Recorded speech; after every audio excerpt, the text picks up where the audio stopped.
of Tales of Tellos, the Steam Mage. I am your humble dungeon master, DM Order, and I'm joined by these awesome individuals who are the heroes of the campaign, known as the Crimson Peacekeepers. If this is your first time joining us, welcome. We're excited to have you. If you are a repeat viewer, welcome again. We're still excited to have you with it all. This is our last show for March. We're going into April, and it's been a fantastic first quarter with everything. And we just want to say thank you to all of our fans who are watching us, new and old, whether you're watching this live or on the YouTubes out there for it. But tonight is a fun session. Tonight is going to be going into session 76. We are officially going into the second half of the campaign, if I want to think of it that way. But yeah, we are going into you're in a unique position because we're still technically in like a lot of like RP for it. So if you're brand new, don't worry, you can kind of potentially keep up with some of the elements for it. Otherwise, if you want to watch some of the shows, all of our previous episodes are on our YouTube channel, Castles and Calamities, for it. But let's talk about what happened last time on session 75 as we move forward into session 76. So last time on session 75, the group was teleported outside of the city of Jeddah, about 4 hours away, in order to avoid any of the wards triggering that could cause some problems for them in the future.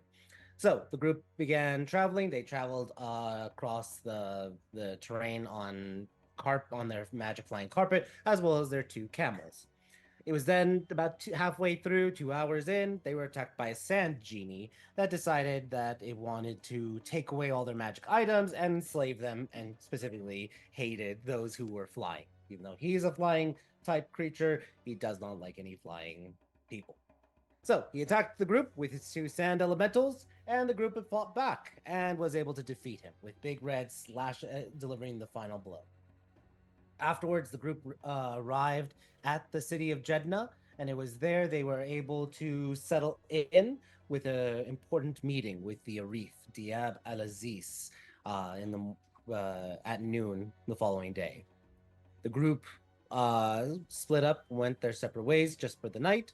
Lance went over, collected some of the bounties, secured the rooms, and met with Johar and found out that Johar had been promoted from being a deputy over to a full-fledged detective.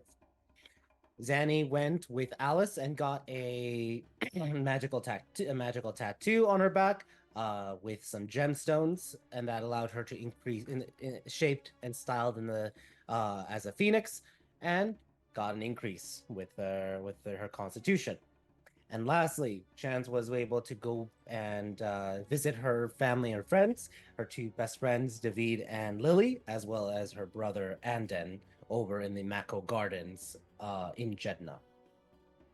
We're now picking up. It is the 15th of Harvest. We're going to be discussing a little bit of what the group is doing in the morning before regrouping and going forward to see what's going to happen tonight or today during tonight's session with the Steam Mage.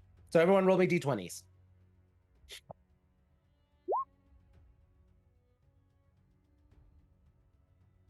All right, Alice with a 2, Lance with an 18, Chance with a 19, Zanny with a 13, and then Erlon with a 14. Wow. Alice, the only one below a 10. So we're playing golf, right? Lowest score wins. No. Dang it. All right. I mean, you can go first if you want. Nope, the dice have spoken. So yeah, but you could go in that order.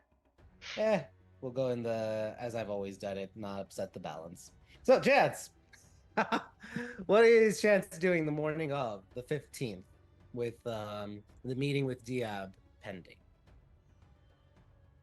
I mean, hanging out at home. All right. Hanging out at home with your brother. Perfect. You're going to meet with the group at the Drunken Stag. How early would you plan on going over there? Do you think you'd be going over there at like around 11 a.m. with the meeting at 12? I mean, yeah, just however long it takes to get there. Okay. Sounds good. Lance, what is Lance doing And yes, order must be satiated. What is Lance doing morning of the 15th? Especially after he's reviewing all those bounties that I posted. He's sitting there drinking his coffee, and if anybody comes downstairs, they just hear him giggling. Well, he's reviewing one of the bounties that he's got the stack going, but he's got one set aside, and he's just giggling at it as he looks at it, Awesome. kind of maniacally laughing. Maniacally. Sweet. This is Alright. not a healthy person's laughter. This is Okay, Lance, can you give us a demonstration? no, Why not? because I can't do it. All right. Erlon, welcome back, just for the record. But yeah, you were at the Drunken Stag. I will say Big Orange is with you. So, what would you be doing that morning? I will definitely take Big Orange to either our. Wait, you still were at the Drunken Stag? Yes. All right, so we're going to the gym together. Okay, you're gonna work out together. So roll me an athletics check. Mm-hmm.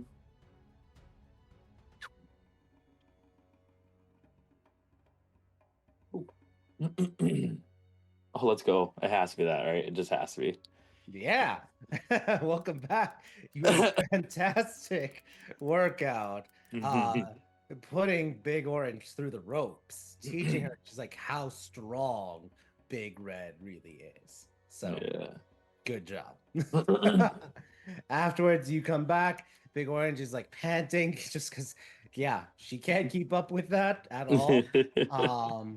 But you see Lance laughing maniacally. Do you engage the Lance or do you go up to take a quick shower and get I just ready? like that you said the Lance. We definitely engage the Lance as he's laughing maniacally and asking what the hell is up. All right, take away the scene. Lance stops laughing, or well, he doesn't really stop laughing. He just kind of slows it down to a light giggle and just slides you the bounty for the Black Dragonborn Arsonist. Why are you laughing like this, Lance? For this guy? Gal, Because whatever it is? That's the guy. That's the guy that we fought over that tomb in the desert that one time. Wait, what? Really? Yeah, that's him. Okay, is he here then? But he's captured. Yeah, he's probably here somewhere. He's in jail, though. Moron. So, why are you laughing? Are you gonna do something about it? No, I just think it's funny. Oh my He god. thought he was so cool. Now he's in jail. Yeah, but you weren't the one to catch him though, Lance. That's okay. As incompetent as these guys are here, he'll break out again, and then his bounty will go up, and then we'll get to catch him again. Oh, fair enough. I mean, how many other people? We caught like 7 people last time, and they all got out. Technically 3, but Bex is smart enough to know the number. Just numbers. Hey, but they also caught Basalt again. Yeah. Oh, really? Yeah, he slides that one over too. They caught that guy again. Oh my gosh. Wait, so why do we even bother doing this if every time we catch them, they're just gonna go free? I don't know. I don't know why they keep wanting them alive. It's easier when they're dead. They can't get away when they're dead. Yeah. So when do you think you're gonna be ready to have another, fight with Big Orange? I feel like she really kind of proved herself with that previous fight we just had with the genie.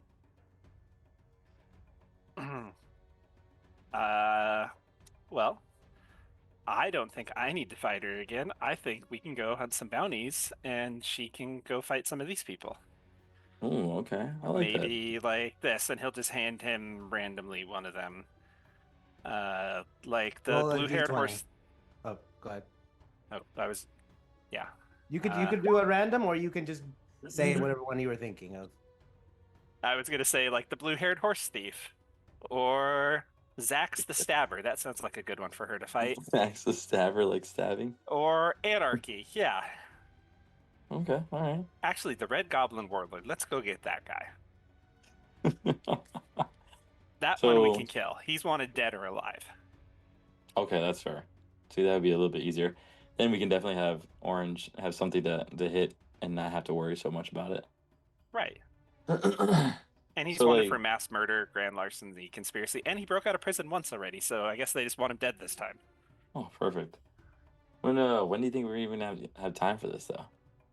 I'm guessing after we're done talking to this Arif, we're gonna have to figure out how to get back to Tamashk somehow. So we're gonna have some time to figure that out. Also, we need to find a good place here to set up another door. So we'll probably have some time to hang out. Okay, good. And like speaking of the Arif, what else is there to talk about? I feel like we're talking to Arifs every single time, not really doing much. Well, I feel like that's what fancy heroes do. God, this is probably the worst part of the job. I feel like. If anything, Yeah. I could talk to this Arif. When you get famous enough, you have to start talking to important people. Okay, well then, you think I should practice my skills on talking with this one? Yes, All right. If anything happens, I'll tell Chance you said so. perfect. Oh my gosh. So Erlon will take Big Orange. We will not shower together, but take her under his I wing. was about to say. Oh wow. And- Okay. at least clean up for the day and see what comes next. Yep. Great. All right. And Lance, one thing to note: roll me a because this will actually but roll me a history check. 18. Okay. So you would know you have an opportunity here because of the Black Dragonborn arsonist. You could, in theory, go to the constabulary, go through like a zone of truth or write a statement under a seal of truth to basically add more charges to make sure he goes further in to staying in prison. Now, if he somehow breaks out, yeah, they're likely going to switch that from dead or alive to just dead. Like they don't care. Or sorry, they'll switch it from alive to dead or alive or even dead, depending on how many times a person breaks out for it.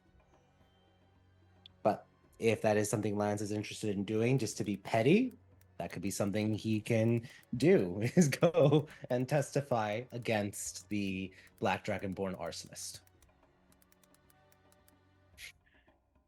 With that being said, well, I see you And- thinking. Go ahead. I remember when I told him that one day I was going to take his spell book from him. When you capture a wizard, what do they do with your spell book? If it is going to be like prison time, he gets it back at the end of the prison time, kind of just like your belongings after incarceration. If it's for life or death penalty, it goes technically to the office, which you could use your clout as both an adventurer and part or allies with the government to just say, "Hey, give it to me," instead of liquidating it. Good, I offered. Okay. Maybe I'll go talk go to Jahar later at some Okay. point. Yeah. You could, if you're gonna say offering something of it, you're unless it's for like life in prison, it's still technically his property. But I Right, will that's- say the Arumic laws are very much like how things were in the 1900s. Death penalty is a very common thing. So Yeah. It's most things are to death. Off Yeah. with their head for everything. yeah, and that's fun fact. That goes with both Eastern and Western. Victorian England was like, oh yeah, you stole a horse, death penalty. It's like they weren't joking around for that. It's either hard labor or death penalty. Like Les Miserables style also. All right. So cool. That's Lance. And then Erlon. Let's go to Zanny. Zanny, roll me just a d20. 16. You wake up and you're fine. Your back is completely fine. No pain. I was gonna ask. That's the first thing on my mind is just checking it and just seeing how it heals and everything. Yeah, it is, like I said, a magical tattoo. The guys Yeah, they said it was gonna be like 24 hours. 24 hours. You with the 16, you're good. It's like she just takes a few minutes to just kind of like admire it in the mirror and be like, "Oh, but damn, she was right. All right." And then she's gonna go get dressed and go check on Alice and see if Alice wants to go for morning exercise. I saw that. Yeah, look. huh? We're back on the road, Alice. girl. That's literally Alice's real reaction. So go ahead, the two of you, take it away. Just knock on the door. Hey, honey, you up and dressed yet? What time is it? For 4 Zanny, a.m. What time probably- would Danny be up for? If for workout? Zanny, it's dawn has broke, and that means she got up late. Then it's gonna take you probably 2 rounds of knocking at the door. Before Alice opens it up and she's like in her night clothes, her hair is just like in her face. What, Sunny? You ready For what? for our run? Uh. Yeah. Come inside. Come inside. Just gonna bring Okay. Zanny inside. Can I have like 10 minutes to get dressed? Yeah, sure. Just, we're back on the road, so I figured we'd get back on it. Oh, yes, well, I really enjoyed my break and was hoping it was going to continue ad infinitum. No, we gotta train. Okay. You've seen what these things can do. We gotta make sure that we can kick their ass. We'll run away. Or run away.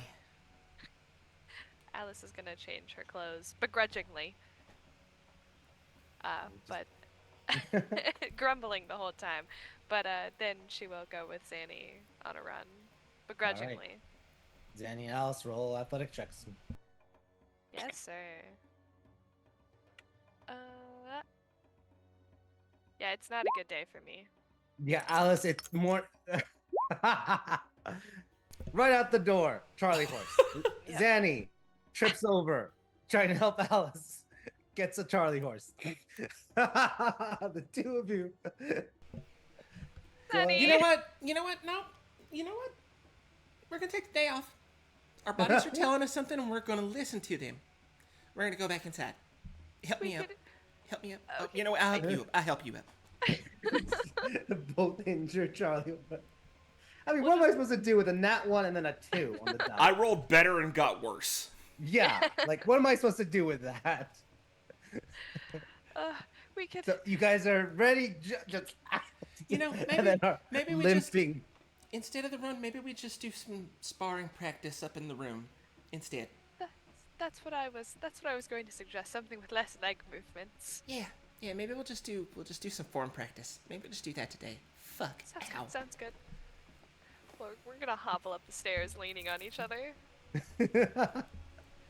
Oh dear. What? Okay. So other exercises are done. And yeah, anything else you both are doing throughout that morning? Recovering. Okay. Eventually you hear Big Red coming up the stairs, just talking about how great a workout he did. Big Orange is also like definitely had her workout as well. And eventually the group reconvenes at 11 a.m. at the Drunken Stag to discuss the next steps before they head over to meet with Arif Diab Al-Aziz. So going to ask, does anyone have anything they want to talk about as a group or any topic they want to talk about as a group before we switch over to that meeting with the Arif? I have topics, but they could be after the meeting. I do want to ask, what position do we want to go in with as a group? Missionary. I don't think I want Lance, to take it that way. No, I'm good. Lance, you're not a bard. Says the deer, just parting the clouds. You're not a bard. Snaps. No, we're here on a mission, so we're get in, get out, get on our way. Okay. I mean, I'm assuming this guy's gonna probably want our take on things. We just want to. Do we want to do things as each of us, or do we just want to put forth kind of like a front as a group? I mean, I would say individually, sort of as a council, because he's looking for our, you know, council, and we have differing perspectives. We could come to a consensus, but he might like to hear them out individually and come to his own consensus based on what we say. Yeah. Well, I mean, Yeah. Lance said I should be the one talking, so I feel like maybe I should, be the first one to kind of, Well, go forward with everything. if we all give our opinions, you will get to talk. Yeah, but like, can I be first? You know Jeez. what? Yes, you can be first. Really? That way I have plenty of time to counteract it if I need to. Wait, what do you mean by counteracting? I thought we Yeah. were working together. You just said that we were doing this together. You're gonna counteract everything? Sorry, not counteract. Damage control. Damage. That sounds so much better than counteract. It said no one ever chance. What do you mean What? damage control? I feel like I'm really good at this kind of stuff. All right. I'm glad that you have that confidence. Thanks. The equivalent of "I'm sorry you feel that way." I'm sorry you feel that way. Oh God. I'm glad you have that confidence. Isn't that like a southern thing, like Yeah. something like that? Oh, Like, honey, bless your heart. That's very bless your heart. Yeah, it's Bless Bless your your heart. heart. That's Oh, the honey. one. Bless your little heart. Whatever. Fine. We'll see how it goes, I guess. or Big Red, you can be the last one, and that way no one does damage control over you. That's true too. Too late. You already asked. No, thanks.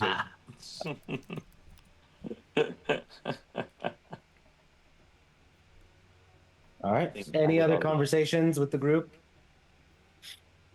I think just all these meetings are boring. I think just after all that, Zanny just leans over to Red and like taps him on the shoulder and like just mind links with him and goes, "I think you should go first. I like that idea." Zanny, I love the idea. I'm really just gonna do it to piss off Chance, but and this is obviously through our heads. But I really never see the reason behind all this. It's just so much talking. Oh, I know. This ain't what I was brought up getting used to. Not at all. On the politics side of things, come on. Like, who cares who we fight for?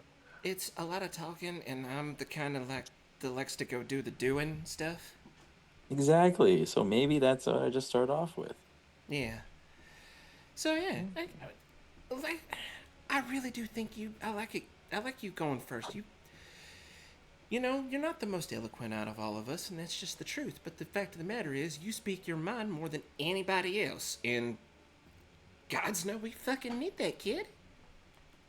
All right. Well, if you said so. But this whole thing with damage control. All right. You might maybe Chance can kind of not say so much against me. I mean, I think she means well. And so do I. Oh, I know you do. So? Well, that's why I'm chiming in. I'm trying to tell you I ain't agreeing. That's all. All right, fair enough. Yeah. I can't wait. You're right, kid. I always love when people like doing telepathic because that's fun and fine, but also like you can sometimes We're just staring at each we're other. just staring at each other. Yep. I am just eyeballing Red up and down like he's a piece of meat. No, literally every single thing I say is like facial like emotions like crazy, so I look like I'm like going crazy. He's doing the full talk with his hands and no words are coming out of his mouth. I was about to say, Exactly. you both are from the RIA, so fortunately you're not talking Yeah. with your hands like a lot of the Rumic people would be like, just say without even the context. Oh gosh. All right. With that being said, no one has anything else. Let's move the scene and transition to the next scene. So the group leaves the drunken stag. mind you. Let me make sure everyone marks off the cost arrangement for like the stay there and any coffee or foods you want to do. After that, the group heads over. I will ask: is the group walking, riding their camels in the carpet, or taking a carriage? And I will say, just to mention, Big Orange is not invited to this. This is exclusively for the 5 of you. So we asked her to guard the rooms for us to make sure no maids or anything go through our room while we're gone. It's a very important mission. Sorry, there's something going there. Can you repeat that, Lance?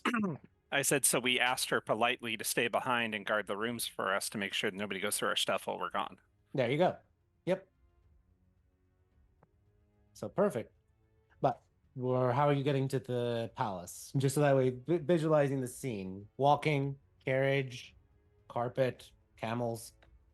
We're classy. We arrived by carriage. Yeah. A stretch carriage. Also, it shields us from view, so if we want to do any shady shit while we're in the carriage, we can do that. Yeah. Cool. So you guys do a carriage over, and I'll just say whoever wants to do it, mark off 30 silver. But you guys arrive in style over at the palace. Is there any prep you guys are doing, like spell wise, before entering the palace? Zanny, are you mind linking everyone? Yes, I am. If they want to be, I'm not just doing it. If they want to be in it, they are a part of it. Fair. Go ahead. I was gonna say Lance does the same thing and leaves everybody behind except for Nima. All right. And just as a precaution, I'm gonna go ahead and do one casting of aid, and I will do it on myself and the 2 bards. All right. Aid on yourself and the 2 bards. Perfect. How many hit points does it adjust? Let's see. 15? We are now casting at 4th level, so yes. All 3 of us, our max and current hit points go up by 15. 15. For 8 Great. hours. Just wasn't sure about let me just for my own memory, because as it goes up because of your warlock, your kind of like apothecary spell levels, does it increase the amount of HP, like 15 to 20 HP as you upcast it, or is it more longer duration more individuals? So apothecary spell slots function a lot like a warlock's do. So these will always cast at the highest level possible, up to 5th level. And then after that, I have the choice to scale it beyond that. But yeah, it'll scale for 5 hit points per level, past 2. Gotcha. That's what I was trying to figure out. So, if it's 5 levels and you're casting at 4th, wouldn't it be 20 HP? It starts at 2nd level. It's a 2nd level spell. And Second level. Gotcha. Yeah. Thank you for that. That's why I was getting confused. Yeah. Sorry. That's it. Yeah. Yeah. It's scale starting at 2nd level. Gotcha. My brain was like 1st level, scale up. No. Okay. Great. We're fine then. So. Cool. All right. Bards and Zanny have the max hit points going there. Alice has officially breached 100 HP. So, I also, as a reminder, all of you guys are starting to get larger appetites. So just keep that in mind also for story reasons. Not anything else. Just you guys are level 10. You're burning through a lot of metabolism and higher calories for it. But with that being said, you all arrive at the palace. You go through the security measures of the palace for it. The Grand Palace is what it's called here in Jeddah. And Nima would be stopped for a moment and checked for weapons, as is tradition. So, Lance, I know you mentioned that you only brought her. Are you making sure like she's weaponless? She would probably have her sword, but he would tell her to turn it over. Okay, and she does that, and they allow her in. Cool. And just to double check, how many bags of holding are entering with your party? Because again, walking bombs. Lance just has 1. Okay. Cool. And Alice, you have 1? And Zanny brings 2. So Zanny, you're gonna have to limit yours to. Yeah, I'm gonna drop I'm gonna leave the bag of holding when we check in and take the bag of holding. Cool. Just like making sure people are aware for yourselves as well as just like that idea within the story for it. All right. You all are escorted through the halls. You have various security measures, such as like dispel magic placed upon you both, or all of you, I should say, not both. All of you have like dispel magic cast on you, just in case if you're being mind controlled or anything. And then you eventually are led to the throne room. And let's change the scene for a moment.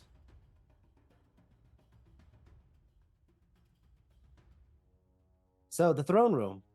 Once before you, well, first off, does anyone see the map? Okay, so once before you all stood here, nearly 4 months ago, you stood here and had a meeting with Diab Al-Aziz after your harrowing adventure in rooting out the Vipers and discovering the plots within them. Now you return, heroes having traveled from Aramerum to Nonabel and Ares, carving your names and acting as his spies, informants, really, and various ways, giving him some information. But once more, you all stand in this room and are alone. Only Diab Al-Aziz is here, although you can suspect there are wards in place if any hostile magics were to be triggered, especially with the glowing abjuration runes and scripts encoded all across the room. Diab stands up and welcomes you to his throne room. Friends, welcome back. Please come forward. And you would know, basically stand in the middle where the zone of truth will trigger. So Alice, you're the first one. Just gonna double check everyone that stands there. Are you resisting the zone of truth ward magic? No? Okay, so you willingly fail. Zanny, are you resisting the zone of truth? No, willingly failing it. Cool. Chance, are you willingly failing? Sure. Perfect. Does Lance and Erlon go onto the zone of truth carpet, basically? Sure. Heck yeah, we've done this before. Yep. All right, I'm just gonna move your character tokens over. Oh, that I don't. Okay, never mind. I'll scroll down. Yeah, sorry, you guys are right here. Yep. And Diab will get off of his throne and walk towards you all and stand in the zone of truth as well.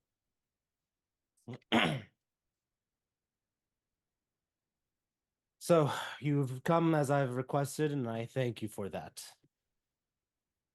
I would like to know what news you have that has been transpiring in Zarek about the troop placements and your opinion on the current state of the Civil War. Do you want to start, Erlon? Oh yeah, my man. So Diab, Big Red. Lord Diab, we go way back.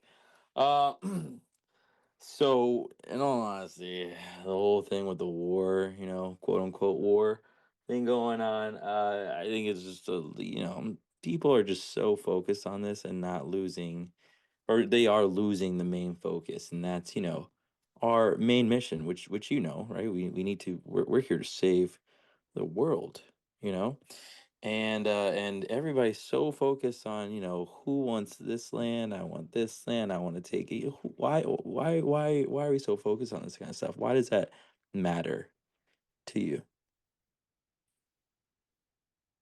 Are you asking why it matters to me about the stability of Aramir?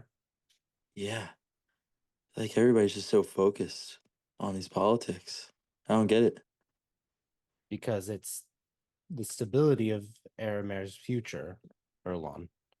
Yeah, but wouldn't we be more stable if we worked together? I mean, do you not see us as a group working together. We've been conquering a lot of shit lately.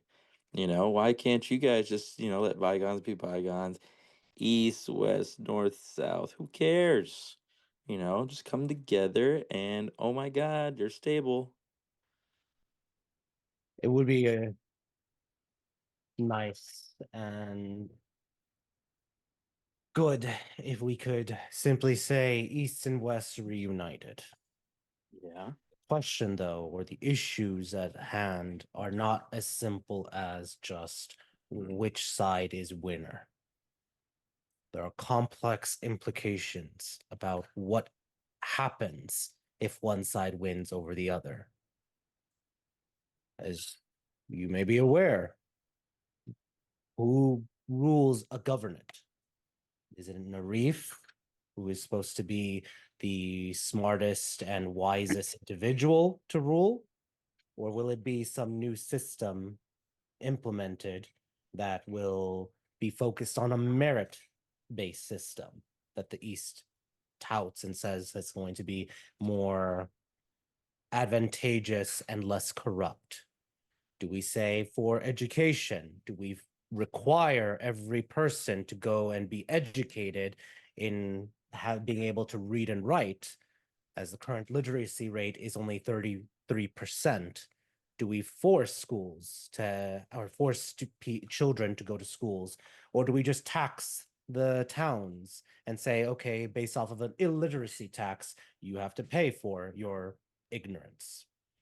There are also international politics at play about Avra, the island. Aramir saved it twice, recently from a Kraken attack nearly 7-8 years ago. And the kings over there promise to be faithful to Aramir and instead are willing to, at any chance they get, leave the empire when we have helped build their economy out, build their cities, and protect their nations from 2 foreign invasions. This is not as simple as just having the 2 sides come together. This is about the identity and stability of Aramir going forward in the future. So let me paint a future for you. Okay. You come together, you let bygones be bygones, and then you let the people vote on who they want to really, decide where the money goes, right? I mean, that would be kind of the best thing because then you have people happy about, having their say in things. And, whoever has, the more rep that you say for helping others is the one that most likely will win, but they win because they get the people's vote. It's just future that I'm talking about. I mean, I feel like that might be good to a certain degree. You'd want uneducated rabble ruling the country. Well, no, not always, right? I mean, you put these people out there and, then everybody will decide. They'll kind of look at their whole resume or, their past accomplishments. I mean, hell, I could go and I could be the leader if people, adore me more than you. I'm just saying, not for sure. But I feel like that would be nice. And then I would be the one to decide what happens with certain things in certain areas. Yeah, just me thinking of things. But I'm telling you because, yeah, like I said, we go way back. And you might be the one to really start this all off. And I think it's a good idea. Having things go into the theory of democracy. Ah, democracy. That's a cool word. Yes, we've heard of that word from some of the Rian scholars in the South, Those as well Rians are so as smart. the implementation of it in the Drow nations. Yeah. We're not very, And we're not very confident in that system with well, how how easily corruptible and misguided people can be. but yeah, come on. you could be corrupt. I'm not saying you are, but like And that a is the person. epitome of the debate. Because the East is saying that the reef system is broken, that uneducated individuals are being nominated and placed into power, people who just want money, fame, and connections. That is the epitome of what the East is fighting for, is the corrupt systems. Mhm. However, their system that they're proposing is based off of merit, as they are saying that, okay, in order to be a reef, or no reefs are going to exist, but we are going to have a system where people have to serve a certain number of years in government in order to be allowed to be in a position of authority. That's what the East is requiring, but that also does cause potential stagnation, causes a focus on the military service, focuses everything on established systems while still rooting out corruption. Whereas the West is now saying that they have a new system to try to vet and prevent nepotism from occurring in the Arif system. And that the Arif system, as it is supposed to be, is the smartest individual, the individual that's most qualified, regardless of their background. Yeah, but Lord Diab, I understand, we want it to be what we say as the smartest, most powerful person up there on the throne. But have you asked what the people actually want? Wouldn't you feel better in your position if, say, you were voted into that throne by the people? And if that's the case, the people will back you up no matter what, right? Not based off of just someone saying that you are the smartest or the most powerful or even the most good looking, if that's the case, but the people is what matters the most, I think. Once you have people backing a person and knowing that they're the one that they voted into power, that person really has a lot of responsibility. And I think that's how it should be. Don't you think? I'm not certain. I'm being very honest with you, Erlon. This is a new idea, and you are basically asking if even if I was to support this idea, Yeah, it's just an idea. East and West would not. It would require us to get one of them, whoever wins, to even consider that. But in Yeah. the end, if I was to suddenly say I support a third option, it will not save Aramarum from being conquered by either East or West. No, but it will open up another pathway to maybe East and West can both go forward, going upon that new tradition.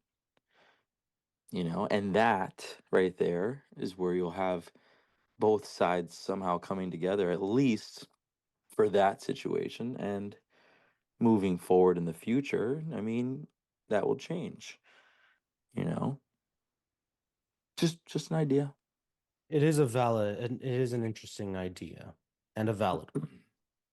I I know. think if there, from my position, if it is something that is to be considered, it would be an idea that has to be brought to the victor, whether it is Sultana Fatima or Sultana Refia. One of them has to make that decision. Mm. If you try to bring that to both of them and say, let the people decide, it's not going to solve the issue at hand. Ramarum will be conquered, and based on popular vote, the territory that has the most amount of people on its side will likely win. And if that is the case, well, whoever conquers Aramarum will get a boon in how many people are going to vote for their side. Yes and no. You being a smart person, right? Then there's ways to maybe sway, that side that you think might have, you know, the large population and such, and maybe you can sway them into deciding that maybe that your way is the right way.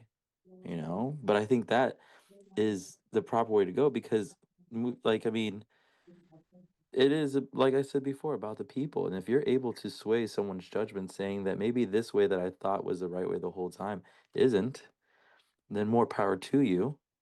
And then you deserve the role that you're put into.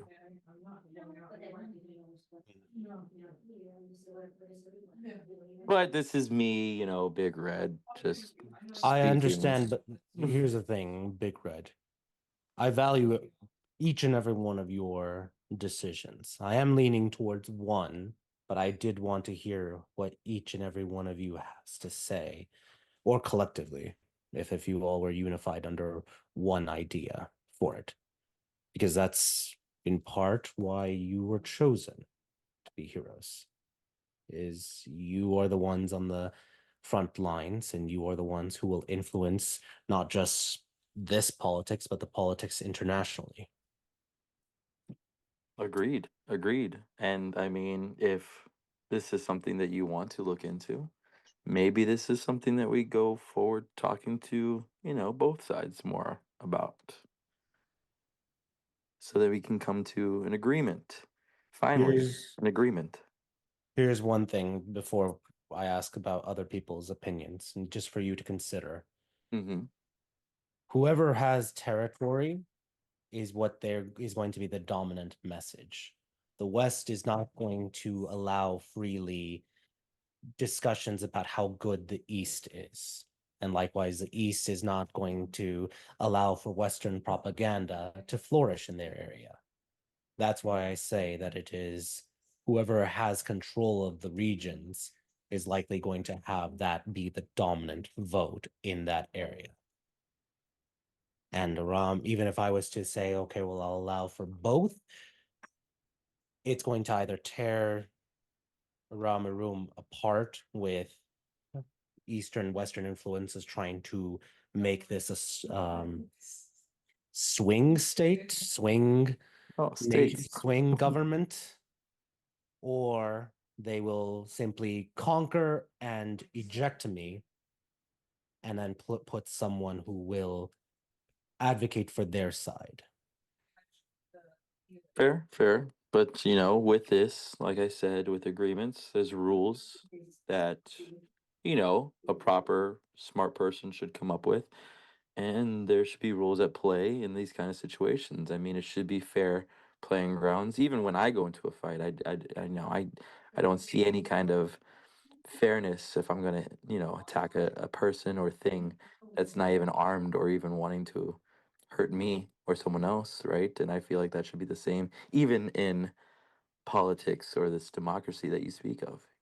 So yes, I totally agree, and I understand where you're coming from, that they would have you know, maybe more of a way of winning just because they have more of an influence. But with these rules and regulations, there should be a fair playing field, and I feel like that right there is honorable more than just pumping your chest. Surprisingly enough, me saying this, pumping your chest and just showing that you are the more powerful and just defeating these areas.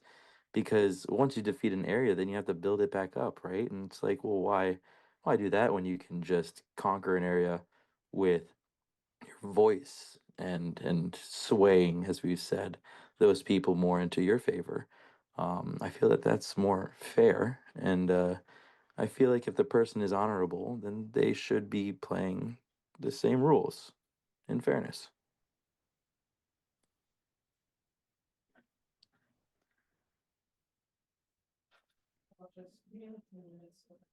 It is a good idea.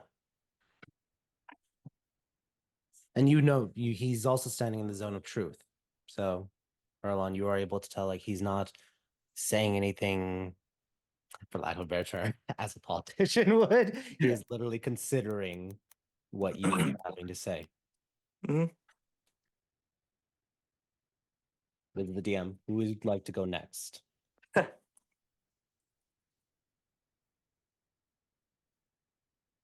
Otherwise, we'll go to the default order we have established. All right. If no one else, Chance, you're up. All right.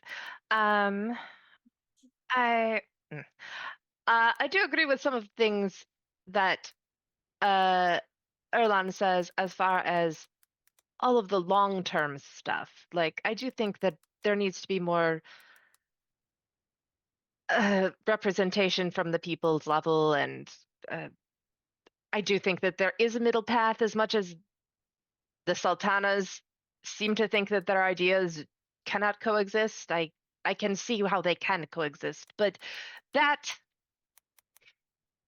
is tomorrow's problem. I realize that what we're saying here now is that one of the sultanas has to take the lead, more or less. I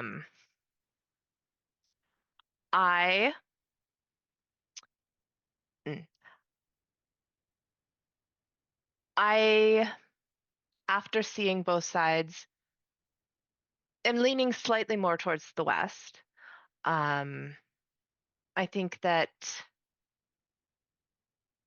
there's something to be said for, because it's not just the civil war that's going on right now.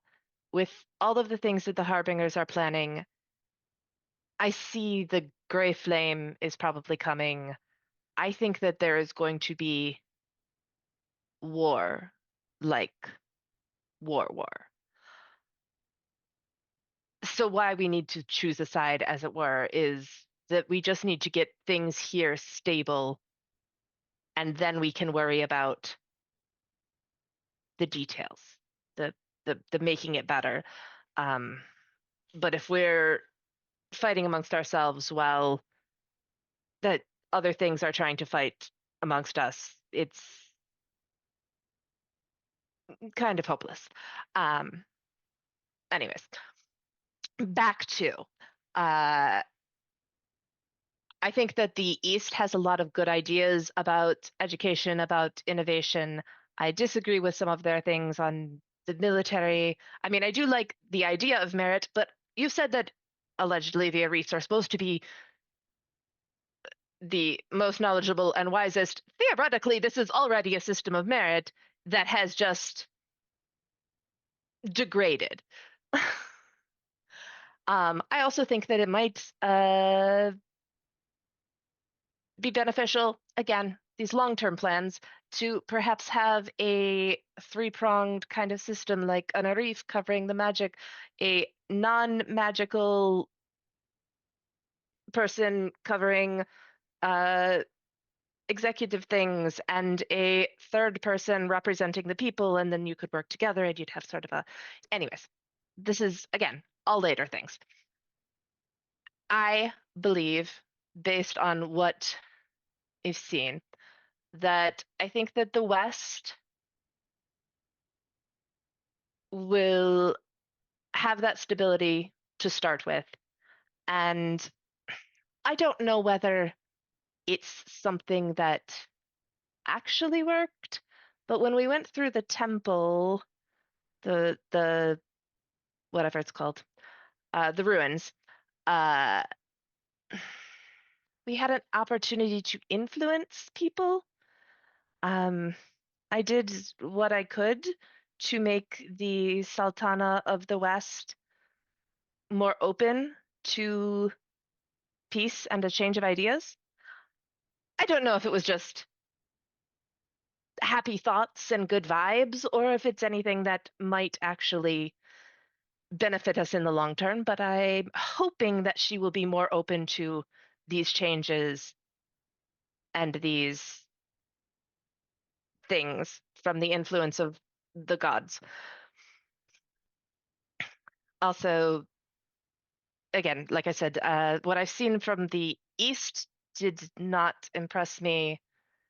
Their militarism and their sort of conformity. Like, they talk about innovation and technology, but they just want it in one particular way, like one particular path. Or at least that was the way it seemed in our brief overview. I see. If I may But press just a moment. You say that there might be an impending attack, or in the future, an attack by the Grey Flame. Would you not say that the East offers a better system, especially with a stronger military and more focus on the industry and building the empire stronger through elements of conformity and uniformity, as opposed to letting everyone just do whatever they want? I And you could tell he's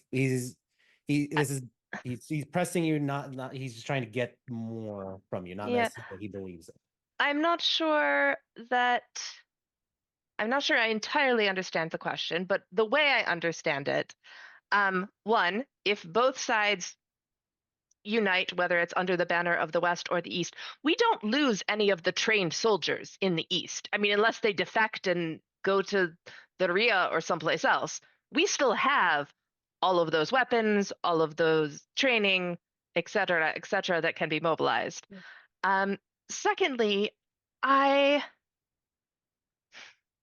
the one hand, it may be more useful against the Grey Flame. On the other hand, that conformity, that already willingness to be in that hierarchical structure may make them more vulnerable to the Grey Flame converting them, because that is kind of how the Grey Flame is organized in this conformity hierarchical structure. It almost seems like it would be easier to pull them from one similar structure into another if they were trying to,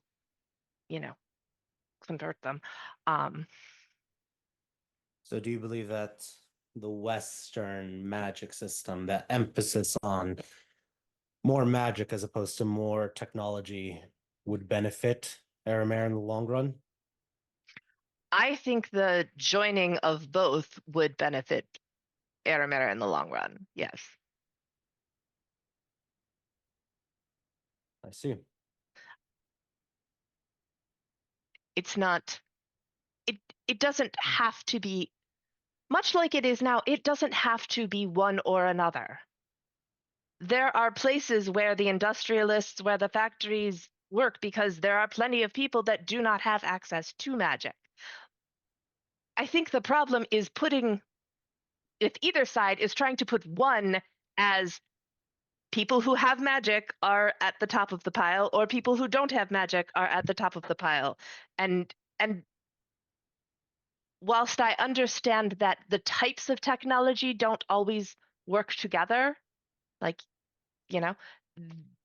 they do work separately, and there are plenty of people that can devote separately. And some of the ideas that they've, like the motor car thing, right? The motor car is a fantastic idea, but it is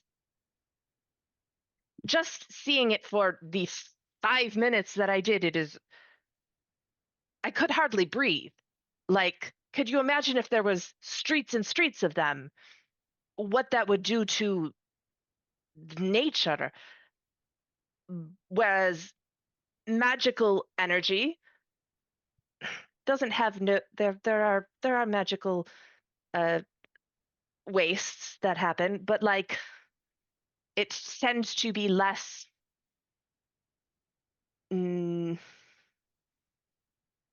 that. So it's like you can have the technology, you can have the idea of a thing that moves via an energy power, and then you can look at your options for different energy powers and say, we're going to go magic, or we're going to go industrial, etc. Whatever is available, and it doesn't put one above the other. The ideas can coexist.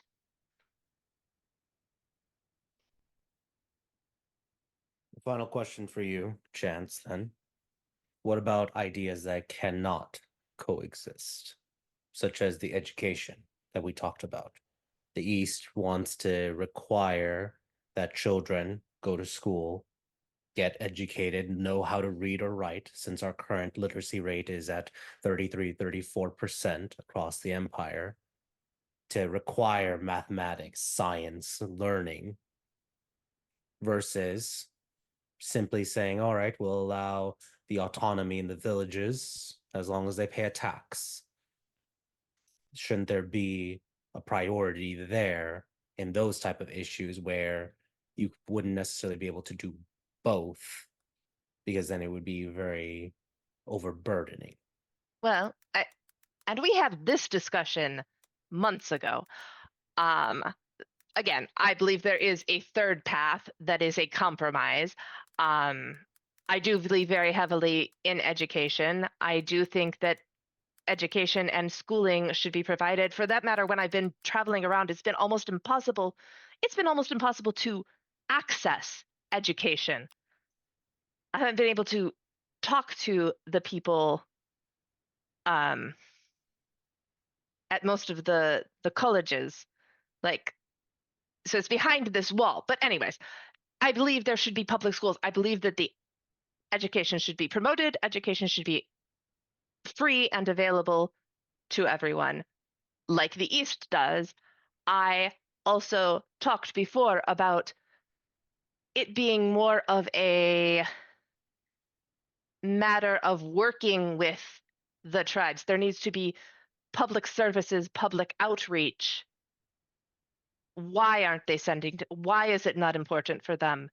And then maybe it becomes a tax. Maybe it becomes that they just don't have access to the schools, and maybe it becomes about making sure that there are teachers that can teach with the tribes that come from those tribes so that they can speak to those students in ways that resonates with them. Or maybe it's a matter of whatever, finding out what the barriers are and overcoming them. Again, it's the long-term question. There are those long-term things that are going to need to be discussions, yes. But I think today's decision, or your decision, because the other thing you asked was about where the troops are and what is going on. We have, I shall like point to a map. We asked, and the troops are here, and it looks like somebody is probably going to move within the week. So I do understand that you need to make a choice. Or if you don't make a choice, that it's going to put the people here in danger. And I think making a choice, the best at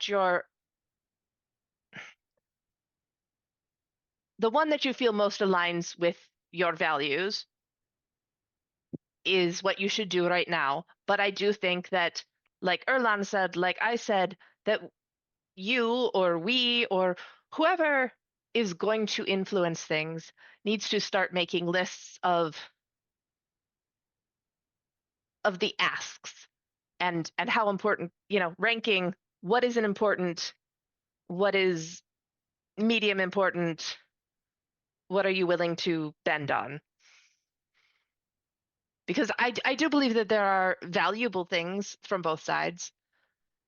But I think for the long-term piece, I would go with the West. But maybe that's just because I'm a Western girl. I don't know. And I'm a magic girl, so I could be influenced by that as well. Understandable. The fact that the West allows for reefs and has offered to maintain potentially my standing as a reef is not something that has not influenced me. And that, going back to like my first or second point, is kind of one of the things that rings true is we are in a time of conflict, and during conflict, it's maybe better to not have additional changes. If say you are an established ruler you bring a certain amount of stability to this region. Now, that may or may not be true for all regions, but, bringing in somebody new who is learning, trying to gain trust, just learning about the city and may or may not have an established track record, even if they are, they are in the merit system, but also apparently the merit system is new, so they'd still be new and not have, anyways. That may add a whole level of instability that could cause problems as well. You raise good points. He considers them. DM now is asking, does anyone want to go next?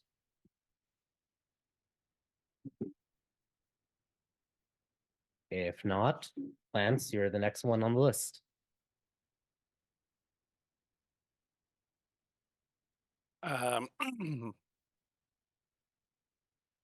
I have nowhere near as much to say as either one of them. I personally don't think either side is worth. I don't think either side is right, but I don't think, like they said, there's time to find a right side. I think there's finding a good enough side right now. And I think that the best thing for Airmere as a whole is to get this over with. And whatever side you end up on will likely tip the balance in their favor of that. I think overall the West leads to the odds of you still being around to have chance to change stuff later, and for those that want to make those middle ground changes are going to have more of a say from the Western standpoint than the Eastern standpoint. And the most important thing in a situation like this is to be there to be able to make the change. And going with the East, that's probably not going to happen. Lance, in our previous conversations, you seem to have favored the East. Have you now changed your mind about that? I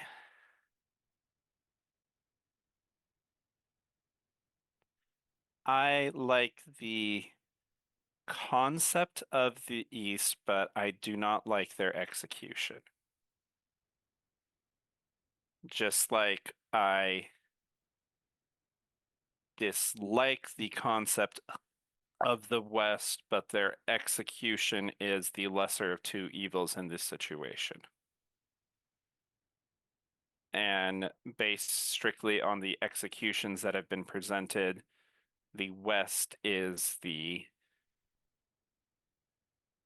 easier pill to swallow and the quickest resolution to get this over with.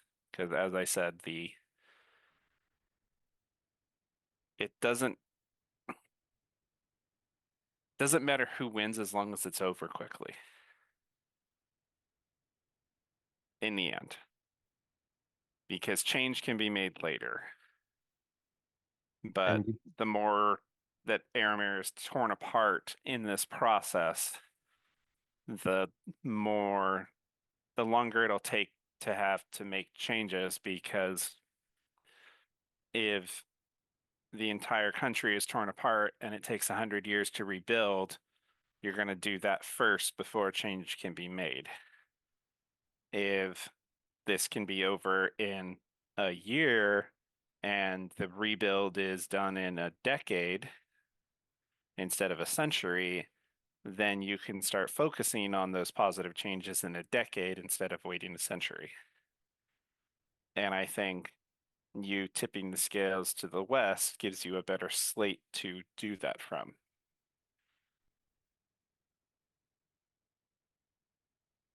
One question left for you, Lance. Perhaps this is something that you may or may not have thought of. When it comes to international diplomacy,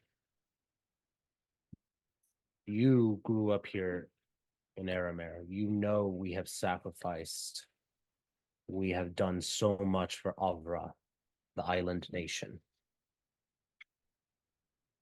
The West wants to just sell it back to them, to allow their own self-autonomy, somewhat reminiscent to what Erlon mentioned about the governance of the people. But this time they would be governed by their four kings, despite the promises that they made, that they begged us for help.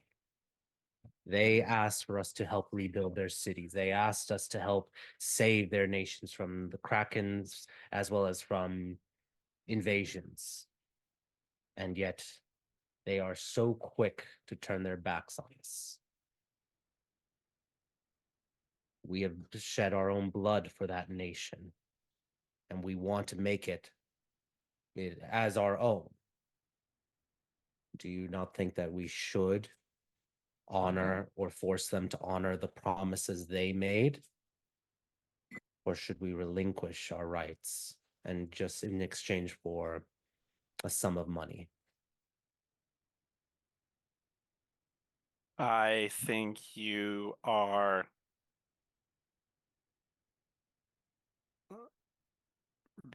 not looking, you're looking at the trees and not seeing the forest. That's, at the end of the day, a minor issue.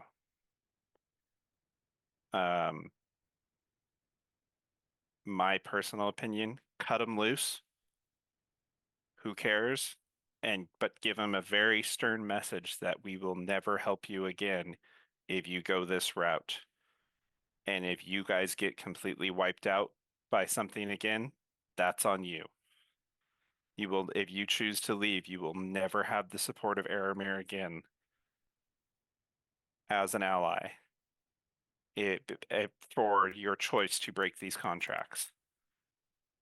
And if you ever come back and ask for support, it will be in total surrender to join the Union as a vassal, as a full state. But that would be the only terms that I would release them under, with that strict and hard line of, fine, if you guys are choosing to do this and to want to break your agreement, go. But we are never helping you again. We are not going to come bail you out next time something happens and you can't save yourselves.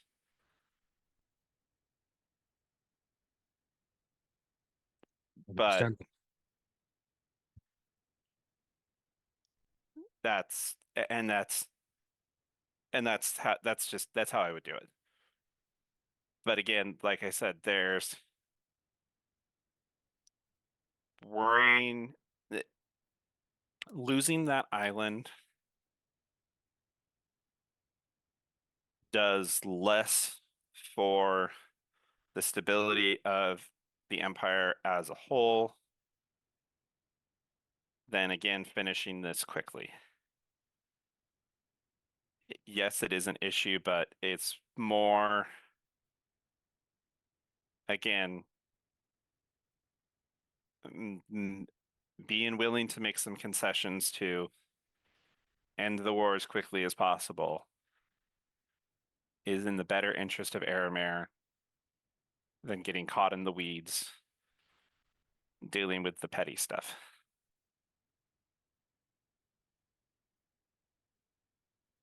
Okay. Lance, you would know that that is also a particularly sore subject for Diab.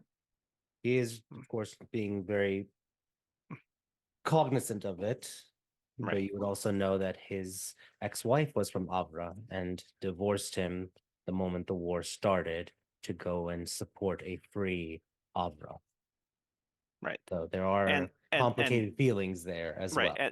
And Lance knows that, but Yeah. Lance is also trying to point out that without coming out and saying you have personal attachment to it, get over it, dude. He's trying to say, Fair, but also, do Yeah. you know that's also a lot? Like, think of Right. this this way. It's a big symbol for Aramir. Is not just the island for what it represents. Like, hey, promises were made. Our soldiers died there. Our soldiers fought for it. Also, it's a strategic area for exploring the rest of the world through like that as like a junction point. But you do make a good point. So it's Cuba. yeah, Cuba, Hawaii, however way you want. It's an island nation in the middle of a big ocean. That's a good docking point. It's very, very strategic. Let's just put it that way. Very, very strategic. Hawaii's probably a better one, but I was thinking Cuba just because the proximity on the map. Yeah. That like it's right there, and it's like Also that. fine. It's like fine. Go Yeah. have your thing, but we're gonna leave you alone. And whatever, if you guys fall apart, that's on you. You had the chance to play nice. We'll come invade back. you later. We'll come back after you guys have blown yourselves up and you come begging for us. We'll just come pick up the pieces later. All that infrastructure that they built. Don't worry, it'll come out of the price because they are buying. It's not, oh, you're just free. You have to pay. That'll be decided. All right. Only two left. Zanny, Alice, do any one of you have a preference? Otherwise, Zanny, you're a default. I think when it comes down to the two of them, Zanny eyeballs like Alice and jumps in her head. It's just, I don't know how much I got to add to this conversation, but if you do, by all means. No, Erlon was a strong start. I figured I'd bring up the rear. Fair enough. And she'll just she'll take a step up like it's, okay, it's my turn. Diablo smiles at you, noddingly. I've had some trouble figuring it out for myself, because usually I break things down to a very logical means, what side's gonna fend for everybody better in the long run, running large number calculations of casualties, that kind of thing. So I can tell you on paper, the smart choice for the longevity of the maximum number of people is probably to side with the East. And that's what my brain tells me. But my heart tells me everything else, which is that their medicine and their military are really good, and they'd come in handy at the war that's about to be knocking on everybody's doorstep. And I don't mean the civil one. They'd be more than invaluable. And they'd make sure that this country absolutely survives. But my heart tells me that even though it's a harder road to take, siding with the West means having a place in the future that I might actually be proud to call home, finally. So, my brain says go with the East, and my heart says go with the West, because the West has got their shit together more to actually figure it out, but military-wise, numbers, actually being able to get these soldiers to listen to you when you needed it to happen the most, in that way. But I also agree with what everyone else is saying. You got more pull and power in this than I think even you understand.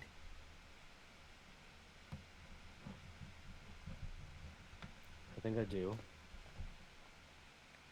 To clarify, you're saying you're leaning more towards the West, despite I am with the West. To press you a little bit more, the West wishes to allow a lot more options when it comes to religious practices. Obviously, Aramere is a very devout place that focuses very heavily on the 16, and there has been issues or concerns about the Ria's minority religion of the Seldar, the worship of the Elven pantheon. A lot of people are not happy about and see this as an incursion. But under the West, it would be more acceptable. But so too with the practice and the worship of the living gods of the Lauren Dominion, which has some slavery elements in their religion. Now, of course, slavery is outlawed. It is a strict crime in these lands. But now we would have to navigate a lot of more religious aspects if the West was to prevail. That includes the living gods and perhaps even worship of the Spider Queen, as one nation, the Drow Nation, worships them. And even the Grey Flame acolytes who would wish to petition the West that they are, in fact, a legitimate religion and not a cult. Whereas the East is a strict, this is the faith of the nation, with the 16 as the gods that have governed Tellos for 11,413 years. I'm not sure if you are aware, there are a lot of people that are attempting divinity in recent days, and it is unnerving and causing a lot of social discord and instability. What say you to that issue as well? I think my family may have a unique take on divinity and how much we care or don't care about it. For context, my grandfather was there when the fallen were no longer the fallen anymore. He was there when that happened. He was part of the decision, near as I understand the story. And 200 years ago, at least, you know, they kind of figured out that even the paladins maybe needed to calm down about religious persecution.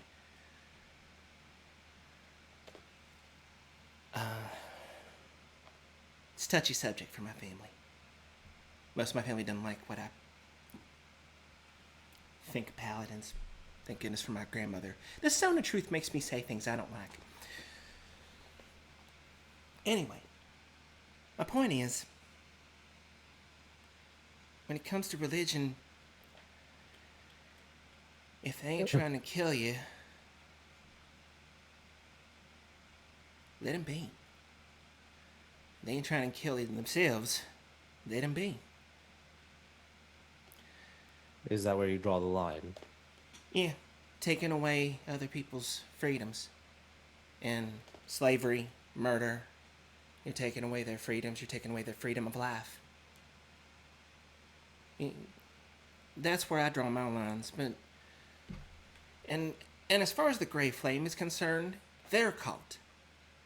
In order to be a religion, you actually have to have a god, and the Grey Flame isn't a god as far as I'm concerned. So, Isn't that a touchy subject? yeah. I never cared that much myself. And what about, though, just to press one last time, those attempting divinity? Well, history's kind of shown that it hadn't worked out well for them. I almost consider it a form of natural selection. Let the idiot wizards weed themselves out by trying to, become gods and blow themselves off the face of the map. But that's also just me and my personal feelings on letting intellectual exploration always be free. The world doesn't need more gods. We worship enough of them. We don't need to be making more. I really don't think we need to be, doing that. I know that if given the choice, I wouldn't become one. I agree. We have enough gods, and my personal opinion is that the 16 are the true ones. It's, I have to recognize my prejudices, though, as well for it. He looks to Alice. Alice Mazer. What say you of the Civil War? Well, I mean, I don't want to sound self-centered, but I am Alice Mazer, so I'm in a zone of truth. I'm going to sound self-centered. I'd argue that I have quite a large horse in this race, to be honest with you, darling, because by virtue of what my husband is, and it's made this a very tricky subject to start to figure out, because on one side I'm like, oh, we should definitely stand with the industrialists. Industry is the only way forward in a life of progress, but I am a bard, and I also think they're making quite stupid decisions as well, so I'm kind of torn down the middle, not as badly as Erlon is, with all that talk of democracy. Voting somebody in sounds like somebody's going to start publishing propaganda in the papers, and they're going to start using, all that nonsense to get elected, and suddenly you have some stupid person in power, like you were saying. So I wouldn't go so far as to say that we need to do away with everything fundamental to Aramare, but I have been mulling it over.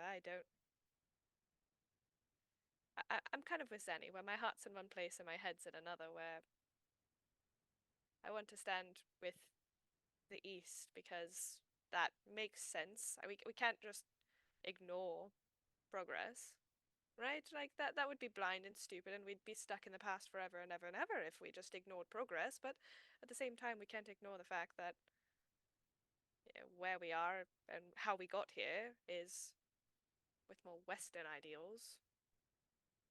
So I'm torn, and I'm been deferring to my group a lot during these discussions because I don't like to sound, I guess, dim-witted or selfish or like I don't know what I'm talking about. But at the same time, I think we have to choose the side that, like Lance said, is going to bring it into this as quickly as possible, because we can't just fight each other for the rest of eternity until one side has the most land, as you were saying, the most territory. Like, it makes sense. Of course, that person would be the victor, but I'd rather get there quicker, and then we can discuss terms afterwards. Sorry, I'm not going to wax poetic all day. I apologize. Your insight is valuable because, like you are a bard. You are magical by nature. In the West, you are prized because of your nobility, your status, and your magic. But on the East, you're an industrialist. You and your husband are innovators, and technology would progress. Right now, there's a focus on military technology because we're in the middle of a civil war. But who's to say what other innovations would come? And look how fast they've come out with all this technology. I mean, imagine if those people actually put their brains to something useful, and how much. Have you seen those automobiles? Those things are amazing. I want to sit in one. I want to own one. I want to ride one. Imagine how quickly you could get around. Well, as history has shown, war and conflict spur on innovation. Invention or necessity is the mother of invention. At the same time, there are truths to what everyone else has said. And your stance officially Well, let me press you then on this, Alice. You've heard your friends' stances on education. What say you to that? The idea of requiring people to be educated versus taxes on them, or perhaps even as Chance has mentioned, finding out why they are adverse to education. But even then, at the end of the day, what happens if it is an elder who says it is feminine for a man to learn how to read and write? There is a conflict eventually for it. How would you, in your vision of Eremer, navigate that path?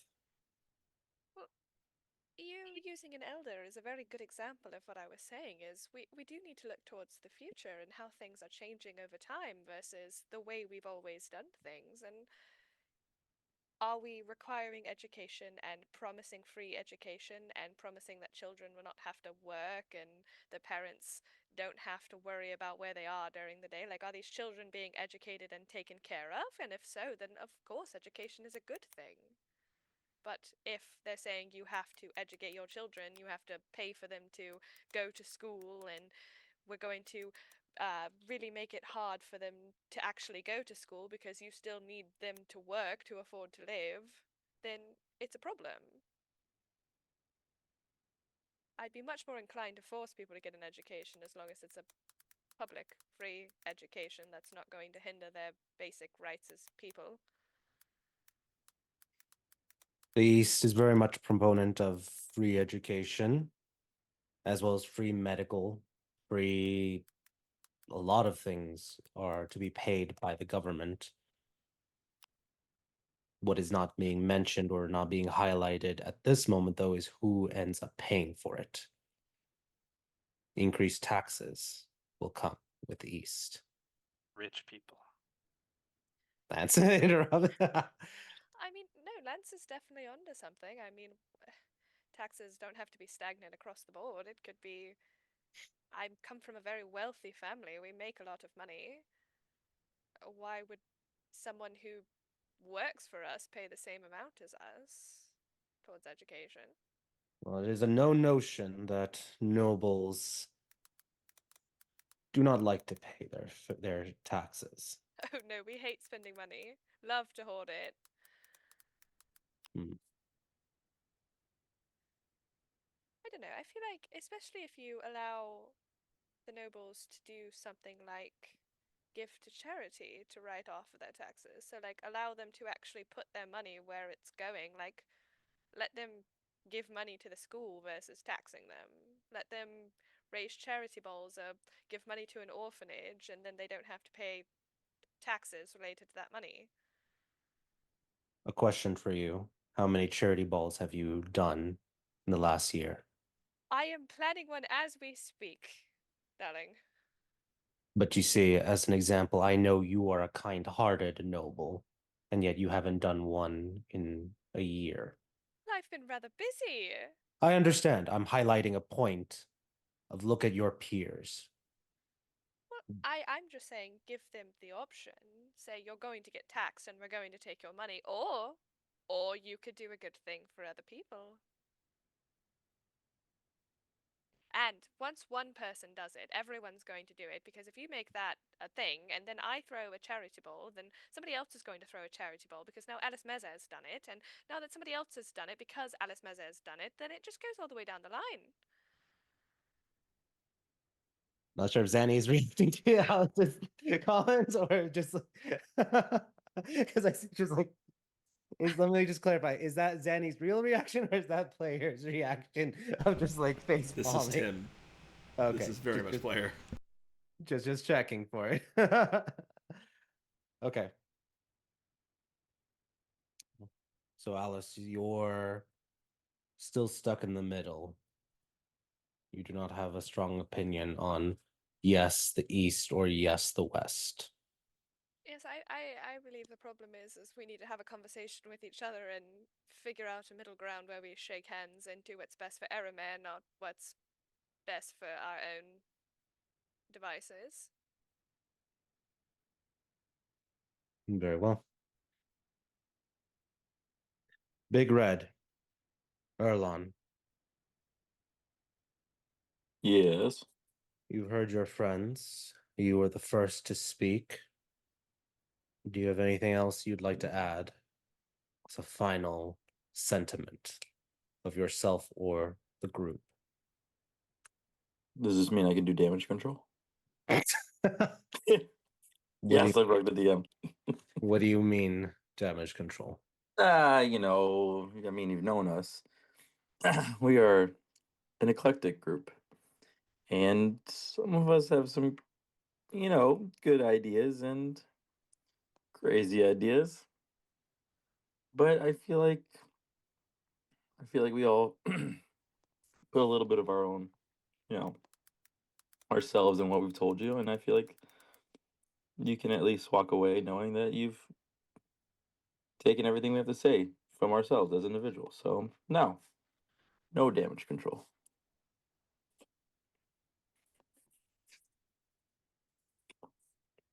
All right. I'm going to make a roll.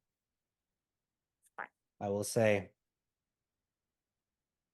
Diab has originally started leaning towards the east. Before your conversation, he was going to side with the east. I'm going to roll a D100.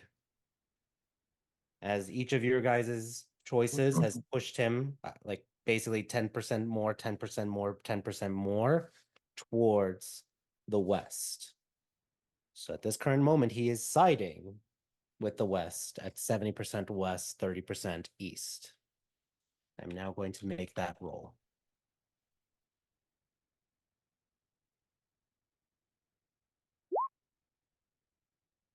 Okay.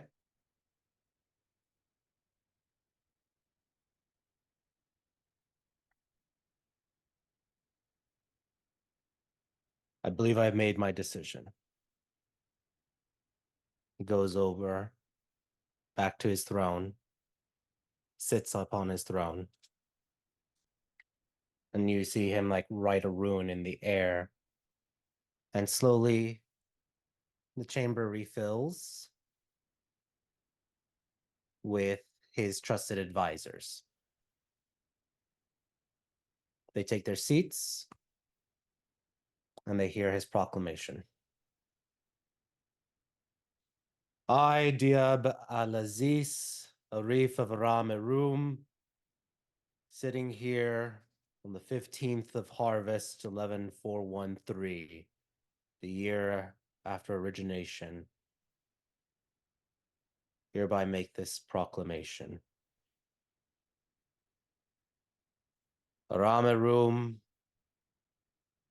will side with the West henceforth and begin negotiations to navigate forward with the civil war supporting Sultana Fatima against the rebellion of the East. It is my intent to incorporate some elements of the East into the West based off of the merit and the values that I stand for as a reef, supported by my council, my people, and my allies. May the 16 watch over us all. That's where we're going to take our break. Congratulations, everyone. You successfully convinced him to side with the West. All right. As any of you would kindly put us for a 15-minute break, do the video, and I'll see all of y'all in 15 minutes. Take care.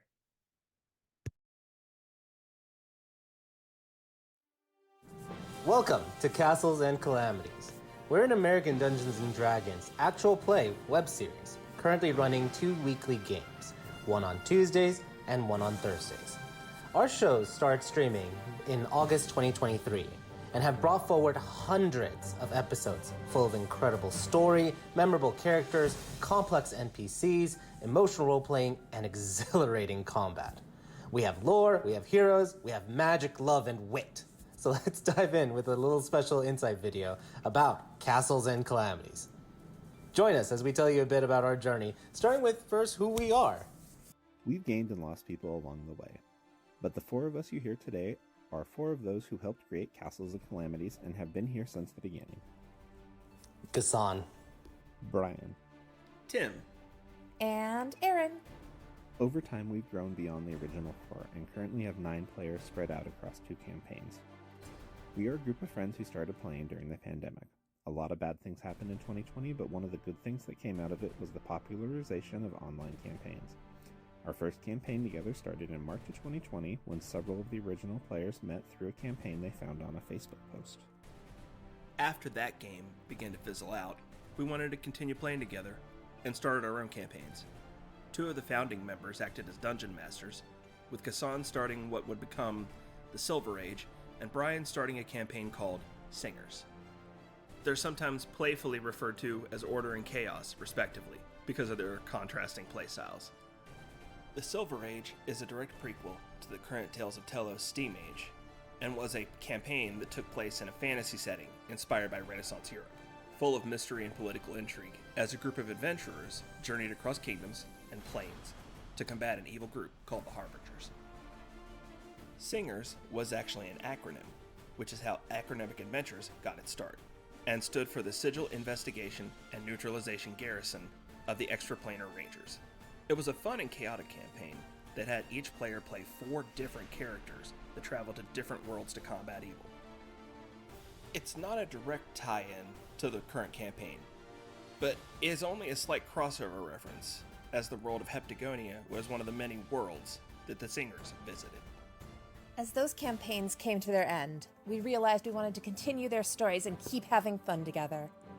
Not only that, we wanted to bring in new players to expand our stories, and we wanted to stream them so that we could share these vivid worlds with friends, family, and anyone who loves a compelling tale. That's how the initial idea formed for Castles and Calamities, and we launched in 2023 and started streaming our 2 current campaigns, The Tales of Tellos and The Acronymic Adventures. Gassan, aka Order, runs the Tuesday series Tales of Tellos, and Brian, also known as Chaos, runs the Thursday series The Acronymic Adventures. Currently, we have weekly sessions for both campaigns streaming live on Twitch and uploaded weekly to our YouTube channel.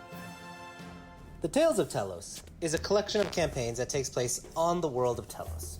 It is a large planet with 2 moons and has an extensive history of magic, heroes, wars, and political intrigue. The current campaign is called the Steam Age, and 200 years have passed since the events of the Silver Age. The Industrial Revolution has come to the lands of Eremer, a land of harsh deserts, lush oases, and bustling cities. New innovation and technology is pushing Eremer to grander heights.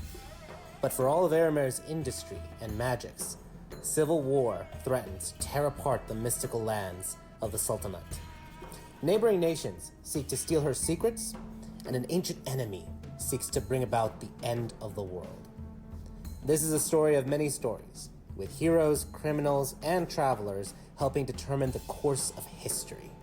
The Tales of Tellos is a campaign set in a rich world with deep, expanding lore, complex characters, and of course, lots of actions. It airs every Tuesday at 6:30 p.m. Pacific Standard Time or 9:30 p.m. Eastern Standard Time. Acronymic Adventures is our other mainline campaign in a separate setting than Tales of Tellos. The current adventure is the Guild campaign, set in the world of Terrasol on the continent of Heptagonia. A continent shaped like a 7-pointed star with a wild creation story involving the literal tug-of-war of the continent by rival dragons. The land itself is ruled by the Adventurers Guild, and the players start in the academy that trains those with talent in an attempt to prevent accidents of unrealized potential manifesting into danger. The land has gone through many catastrophic events and is currently recovering physically, technologically, and socially. but there is always trouble brewing under the surface that sparks many an adventure for those brave or foolish enough to seek it. Guild is a campaign where chaos reigns. Magic, mystery, and fortune are out there waiting to be rediscovered. Are you ready to join the grand undertakings in Land Divided? Join us Thursdays at 7 p.m. Pacific, 10 p.m. Eastern. Castles and Calamities is order, chaos, and everything in between. A group brought together by friendship, fun, and a love of storytelling. Both campaigns are expected to last several years, and hope to continue with future campaigns in the same worlds. We'll also be releasing new content, including character interviews, lore, art, game discussions, fan communities, and maybe even new campaigns in new worlds. So stay tuned. You can tag along on our quests at Castles and Calamities, all spelled out, no spaces, on Twitch and YouTube. Or take the easy route and just click on the links in the description. We hope you feel like a member of the party, laughing, crying, and sharing in all our victories and adventures as you join us on this journey.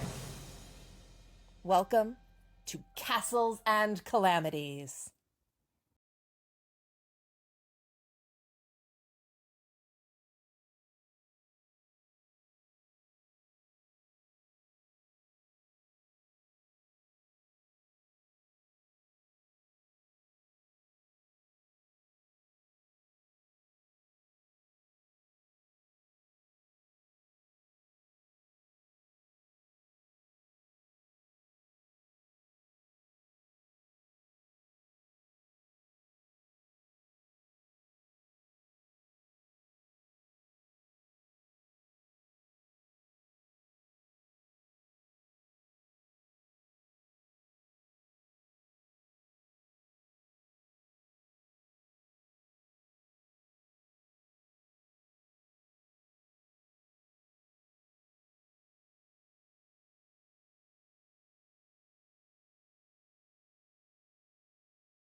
good break, enjoyed the video that we made for the CNC special, we will keep airing that because we're very proud of all the work we did, and we're going to be making more to come for it. So, if you're joining us with regards to things, or just joining us, I should say, if you're just joining us after the halfway point, the group just successfully convinced the Arif Diab Al-Aziz, the Arif of Ramarum, to side with the West when it comes to the Civil War and to advocate for some concessions, some middle ground, promotions that taking certain values from the East, even if that may potentially jeopardize his long-term standing in the West or potential other asks that he could have done with regards to any of his own personal things for it.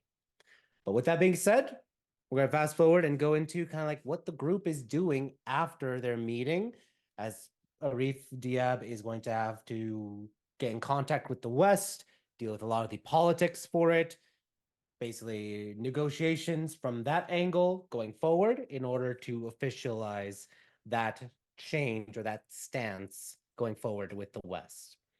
So the group is excused for the moment. They can definitely try to talk to Diab later on for it, because the way this is now going is the group is going to be in Jeddah for maybe about a week. So what is the group doing? Let's go into that scene going forward. As you all are, or let me put this as a preface so that way there's some definity in it. Arif Diab will ask you definitively to stay in Jeddah for 1 week. That way there's that defined element for it. Now, with that being said, what is the group doing right after that meeting as you guys converse in one of the private rooms at the Grand Palace?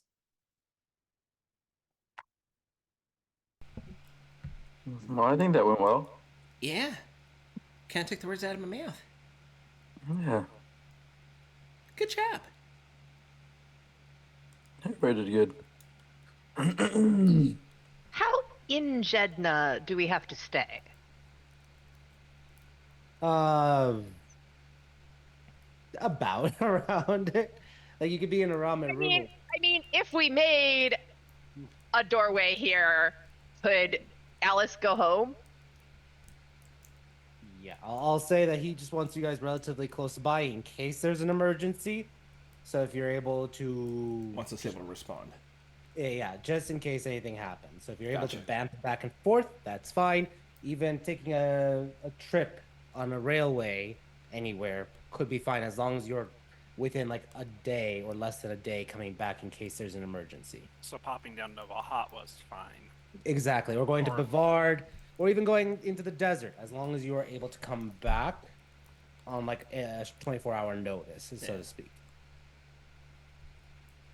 Well, I mean, then that opens the question of, do we want to have a doorway in Jeddah? Yes. Yes, I think I'm partial to it. All right. How quickly do we want to set it up? I want to do some scouting. Do we want to... Do we want to buy a rundown shack somewhere? Well, I was thinking, I'm staying in the Mako Gardens, which one is just outside of the wall, which was what we were talking about before, outside of the city, but within, still technically part of the city. Does the house have a shed in the backyard? Roll a d20.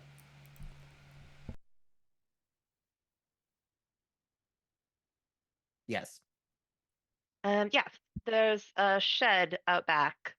I was thinking that has a large doorway for horses and all of that. That might be a good choice, unless we wanted to go further out. But if I haven't had this conversation with Lily, David, or Andon to see if they want to move into the tower, but if they do want to move into the tower, I would like them to still be able to access their house so that they can go to work and school. And so essentially the front door would just be their shed door instead of their front door.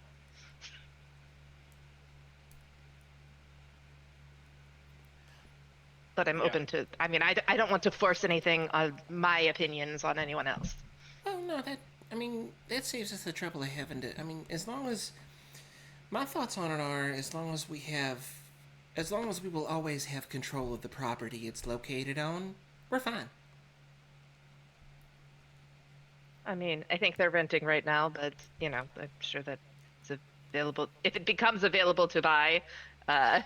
Well, I mean, they've got an active like lease or something, right? And then we can just Yes. negotiate to purchase it from the owners. Yeah. We'll just give them an offer they won't refuse. We'll just give them so many zeros they'll just be like, yeah, sure, okay, take it. Yeah, we'll just need to secure that so that it's always in control. Yeah, that'll just be on a future I mean, that's to-do also list. that's also the positive of, at least for now, having it in the shed as opposed to being the door from the main house. If something does happen, it's going to be a lot less weird to have people coming out of your shed than out of your bathroom. Yeah, Right. I would definitely agree on the shed over the main house. If nothing else, just for the fact that you said like the bigger doors so that we can get like livestock through if we need to. DM, I have a question. I have an answer. It's tied to the door, right? The doorway?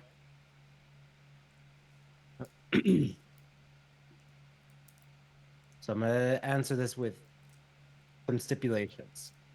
It is not the door itself. It is that frame, that anchor point. So you can't just like put it into a door and then move around and replace that door anywhere you want. What if I took the whole wall, like door casing and everything with me? If you're aiming for like, I'm going to use a very crass analogy, a porta potty. Yes, the whole porta potty becomes that anchor point. So you have to not just take the wall, it has to be that entire thing because that's what you're anchoring it to. Just like how if it was a teleportation circle, you're literally moving the entire circle itself. So with it being in a shed, as long as the shed is not technically fixed to the ground and it could be picked up and moved if need be, we could Correct. move this if we needed to. I will allow at a that, future yeah. date. It has to be the whole thing for it. Because so definitely want to check if that shed has any fixtures or just like remove that first. Otherwise it's locked into the ground for it. Okay. Yeah. And maybe we can talk to them about that, is putting a second shed, and now I realize we should have put a shed in Atlas's backyard. Well, I mean, yes, if there hadn't been a shed, I was going to suggest we build a shed, but there is a shed. It just seems weird to have two. I mean, But you know, now as a DM, I'm just thinking the porta potty example. No, So, that's what I was asking, is how much of the structure do I need to move? Like with the circles, you said if we move all the bricks that the circle's tied on, you can take it. Yeah. That's why I was asking, like, is it just the door casing, the whole wall, the whole building? It would have to be the whole thing itself. Okay.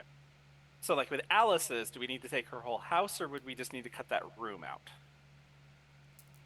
You can try to find out. Let's just look. I just I think that imagine door's just not construction moving.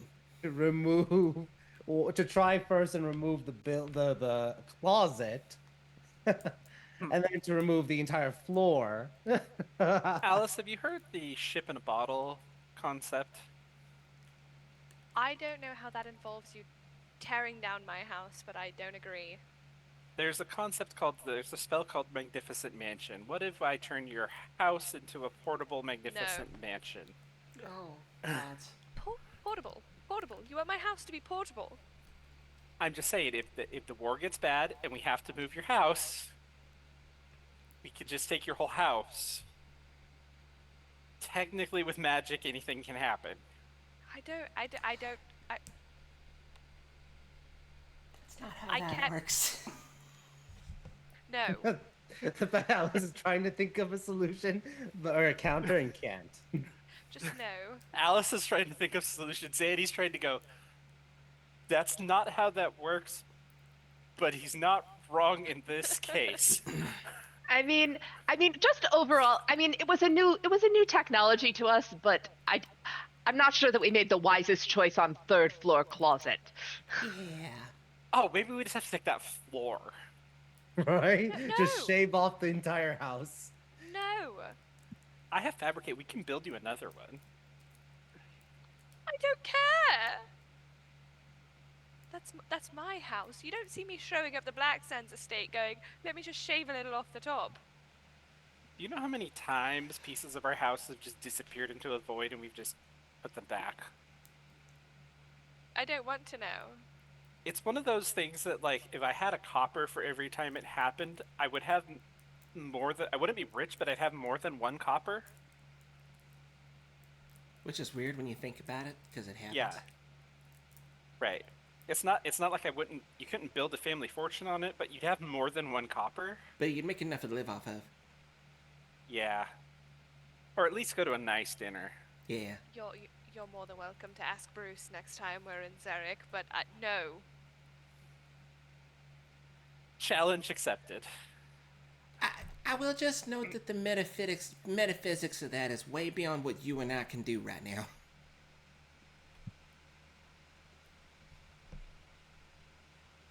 So we'd either have to wait or bring in outside help.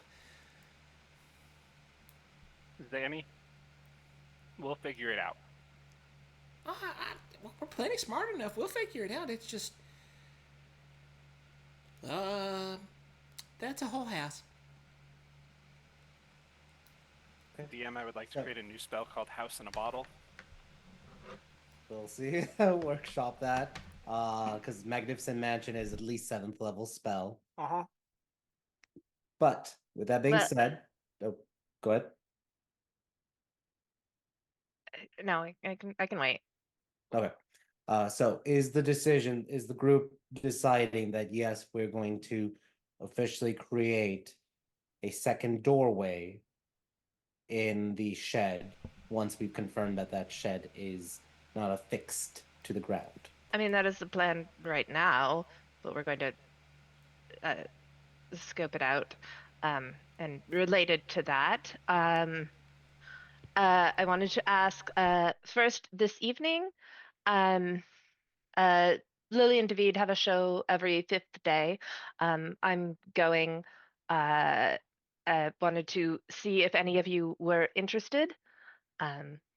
Obviously, not a requirement, and I can't promise it'll be the fancy opera boxes. I'm totally happy to just be watching from the wings backstage. I'm not sure what the situation will be, and I know some of you don't like shows, but I thought that I would extend that invitation. You get a head count and how many tickets to acquire. What time's the show? The time that things are at the Opera House, 7:30, I think. On a weekend on the 5th day, it would be at around 6. That's early. Okay. Because next day is first day work. Yeah, but there's only one weekend day. Exactly. All right, fine. I guess it's at 6.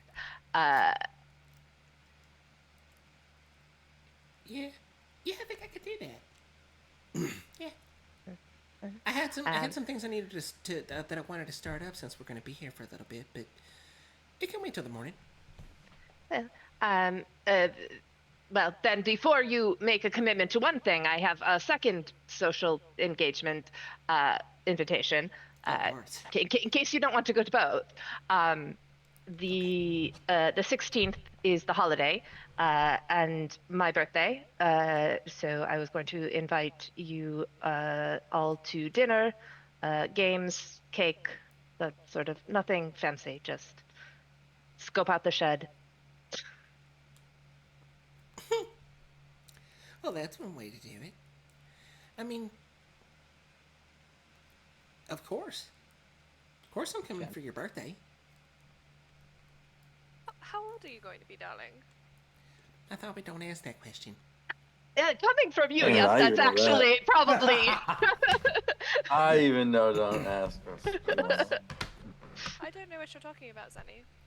Merlon. I'm pretty sure I've heard you say, you don't ask a lady her age, but I am going to be 35. Okay, And good. is that youthful for?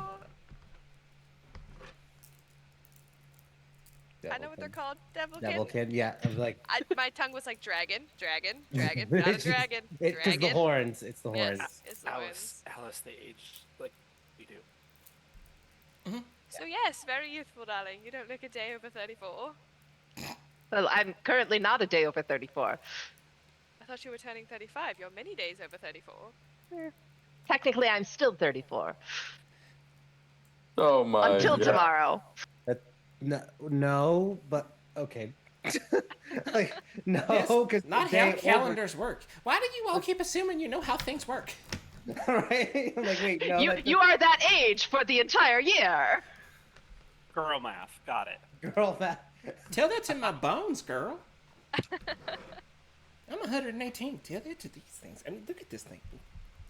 Alice knows that, but she still makes just a noise every time Zany says that. She's ugh. Even though technically 119 for a gnome is still like a 20-year-old, 30-year-old. Because gnomes can live up to 500. Lance is sitting in the corner in child. Yeah. But yeah, Wait, I so will technically I'm kind of the oldest if Zaddy's only 20? Yeah. Yeah. Yeah, I mean, How I old is don't look Erlon? it. Oh, Erlon? Ain't you a baby? I think we determined Sorry, I'm that back. What was that? How How old am I? Erlon? Ain't you a baby? Yeah, it's like 80 something, I think he Yeah, said. you're a Which kid. is like young as shit. yeah, because you haven't even hit the halfway part of 100 for for small folk. Yeah. So he's like in Yeah. his 30s. No, he's barely in his 20s. Yeah, because looking at your character sheet, Barely. Erlon, looks like you have it listed 20. So in like small folk years, that'd be like 40 or 50. Oh, Yeah, he just finished the hormone stuff. He just finished that. Oh, I don't think he's done with we're that. done talking about age. Thanks. How old is? All right, Alice. How old are you? I'm 28. The dread in I saying would have that. guessed you were 22 if you had asked me. No way, I would have guessed 35. I said 24. Permission to smack Erlon across the back of the head. 100%. But you don't look a day over Make an 34, Alice. Make an unarmed strike. My arm's straight. Just Target not practice. even. No, 10 feet. now bob and weave, Red. Hold on, I got too much stuff. There it is. Okay. Oh, you're actually gonna do it? Okay. Yeah, I'm gonna Yes, he is. smack him across the back. She's gonna of the hurt head. Are you herself. Crazy? Is that your AC, Erlon? What is it? Hold on. 15? No, your AC is 16. Nope, 16. So, Alice, you smack metal. Ow! Oh. Ow. Oh no, Alice. It's that old age. Oh, the arthritis. You got to watch out. They get brittle when you get older. He's so fragile. I'm not that old. I'm Oh, not even yeah. 30. No, I know. It's okay. It's all right. Young mind. Alice, what language are you working on learning right now? Celestial. Lance starts calling you a new nickname in Celestial. What is it? How far are you in your Celestial training?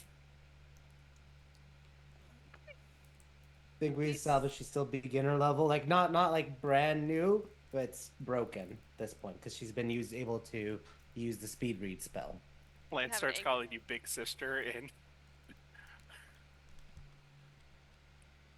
You know, all of this explains why I feel like the mom.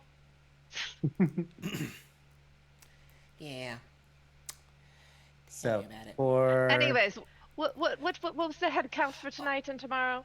Yeah, I'll go with you. I'm in for tonight, and I'm also in for the birthday. Question on birthday. Are you accepting presents? I mean, I won't say no. Good. All I needed to know. Thank you. Lance, that's what you're calling Alice, Magna Soror, Yes. big sister. It's like, Huh. hey, What language is that actually? Latin. Oh, Latin. it's basis of sorority. Of course it is. Yeah, big sister. So Magna Soror. Such a Magna Soror. I am the most magna of sorors. You just hear Lance just after this conversation, just subtly Lance will just start dropping it in conversation. Yeah. Back to Chance's question. Who's going to the the show tonight? There's Alice, Lance, Zanny, Erlon. Are you going to the show?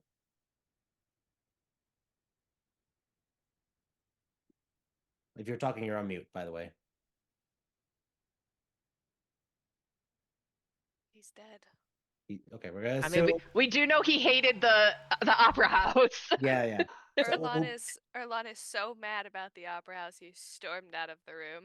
Yeah. So we'll table Erlon just for a second, but I think you have a good head count chance for Okay, now. can you guys hear me? Sorry. Now we get Yep. yep. Am I switching through my AirPods are not working? No, I was thinking about probably going to the opera, surprisingly. There you go. I mean, they're not doing an opera. It's just at the opera house. It's a magic show, which isn't a magic show, but is a magic. It's Explain that. you have to Magic? see it. I see it Yeah, as magic with Lance. Magic. Wait. Magic or illusion? Magic that involves zero magic, so more like illusion, but also not illusion magic. Okay, now I'm confused. Oh, those kinds. Okay. It's hard enough understanding magic with you guys. Like, You'll like you'll like it. It's very campy.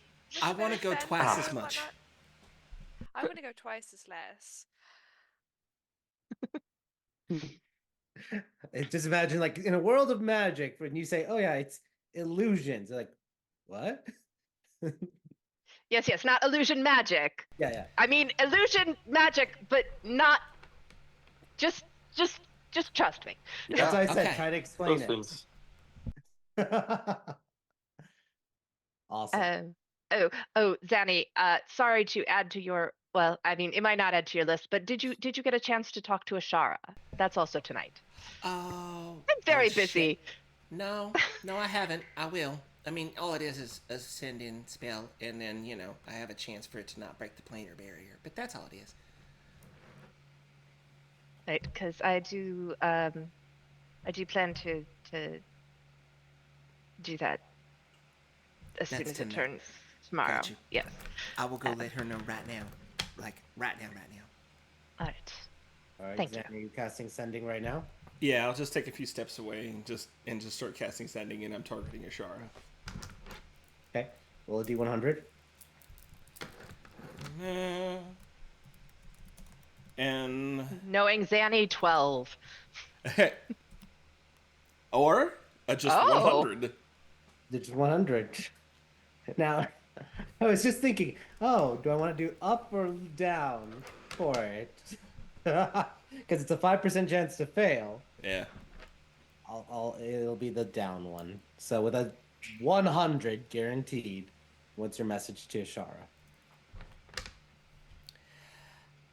I have a friend who is going to be entering the dream tonight, and she would like protection if you are available. She's near me. Her name is Scheherazade. Her name. You said her name. You weren't able to get the other two. Ah. Fine. Okay. Go Nope. ahead. No, but just as soon as I realized I cut off that motherfucker. Not just I burned my syringe charge and I send it Eject again. yourself. I literally plasmic take my style, like syringe again. Bioshock. Motherfucker. You all just see her pull out a syringe, and just jab her arm. Just look over at Chance, be like, I literally got to your fucking name. I hate when that happens. All right, and you finish. Her name is Scheherazade. Scheherazade. Her name is Scheherazade. Damn it, I hate this spell. Roll a d100 for the second one. 35. 35, I did. Okay, because that would be hilarious if it was a 100 and a 1. And you're like, You're like, well, she doesn't know your name. Give me fuck. an hour. I gotta take a nap. Okay. Fuck me. all right. Shaw responds. I will search for her tonight through the eternal dream and try to help if I can.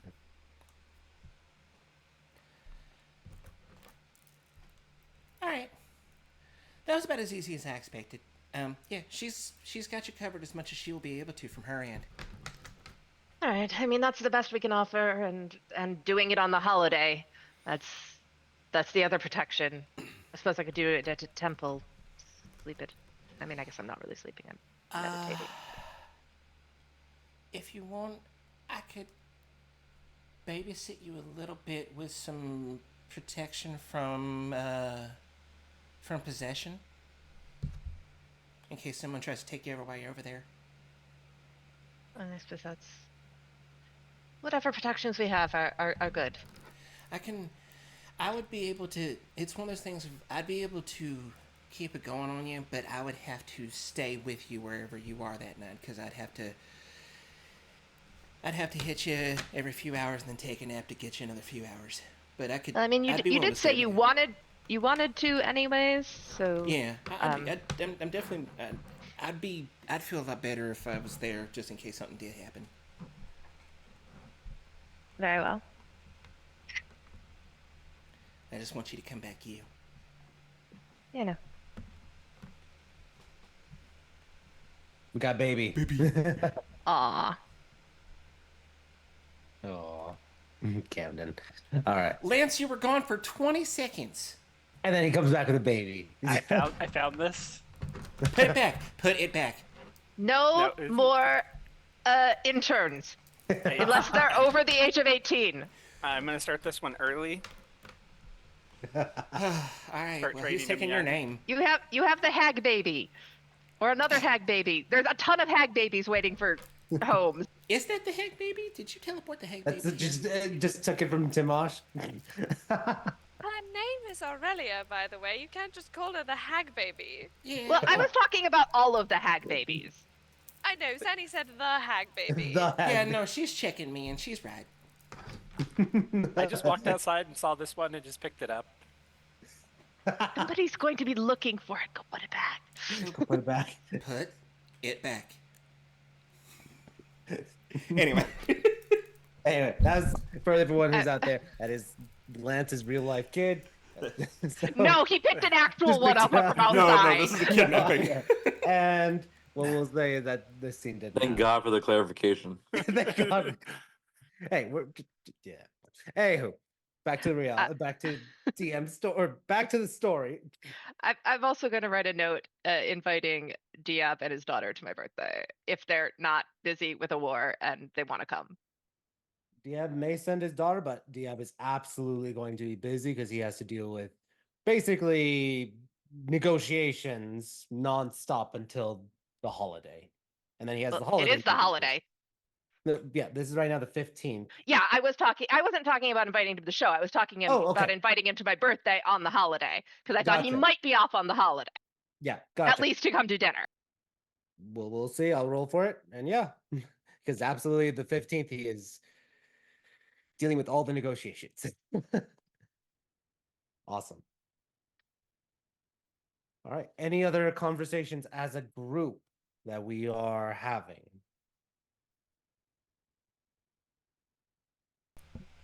Also, we're on the lookout for the vampire. May or may not show up. She didn't say, or she might leave a note. Her name is Claudia. Oh, Claudia. okay. Vampire lady? Way back when we met Geith, when I met Geith, I was being attacked by a vampire. He Yeah. made her switch paths, and you know how Lance is about. Yeah. You know how Lance is. I know how Lance is, thank you. I thought he liked green women. She's Is she also green? an orc. Yes, Mhm. Oh, an orc and a vampire. So you know how Lance is. Yeah. no hope for him. She's got you dead to rights, son. You know that. I asked her to call her. I know. It's like you're proving my point. I know. Yes, well, I mean, it should be between, I mean, if she shows up tonight, it should be after the show, so hopefully I will be there just in case you stick your foot in your mouth or try to stick her foot in your mouth. Either way, I feel like I should be there to stop it. I don't think you should Foot be in your there mouth. for him sticking his foot in her mouth or the other What way. about Yeah. putting feet in mouth? I mean, I thought I was gonna cross the line making a sock on a door comment, but we got feet and mouth. Okay. That's a I disease, wonder you if know. Pelican would like that. You teach their own, right? Each their own. Because apparently vampire orcs, that's a turn on, not just choking, but now feet in mouth. I think I- that's just I- a lance. I mean, I don't know. I think that's the line. I think I found the line in the sand, and it's that right there. Did we finally find the line? Yeah. I mean, That's that's fine. that's a pretty tame line. I'm a pretty tame woman, Chance. Wait, do you stick feet in people's mouths? Darling. I mean, I know when won't it say comes I over, never okay? have. Oh my god, are we finding the actual backstory of Chance right now? Okay, I'm just. I mean, we're doing this. she did work in her Living on unit that for juice. a long time. What do you do with your horns? Oh man, I don't want to know. I do. I mean, you did ask. That I did. Rhetorical. There is a baby present. Why haven't you put it back? Won't yet? someone think of the children? That's it. Give me that child. Okay. He looks With so that being startled. said, Cast a little dome of silence over the. okay. Cast the silence spell where all of our, or the sleep spell, all of our HP's too high. He's the only one that goes to sleep. I have learned something new about Chance today, and I'm very I excited. have so many more questions. No, So many more I don't. questions about- I'm just very happy. About The finish Chance's has been unlocked. feet and mouth and horns. Gotcha. Now, Okay. but I never said anything about the hordes. I know, we're Yeah. leaving that as a question mark. We're leaving that as a question mark. Okay. You guys are. So what we're gonna do? I'm just gonna highlight some things or ask you guys about some things for the next week. Next week will be a basically just going through what you're doing for the next like week of downtime in Jeddah. But let's start highlighting some of it or what you're planning on doing so we can cover it in RP chats or next session. So with that being said, Chance, what are you doing or what are some like highlight plans that Chance is planning on doing in the next 5 days? Well, the things we already talked about here. Yep. She's got to talk to Lady Qualb. She's got a meeting set with Clockwork. She has to have discussions and stuff with Lily and Andon.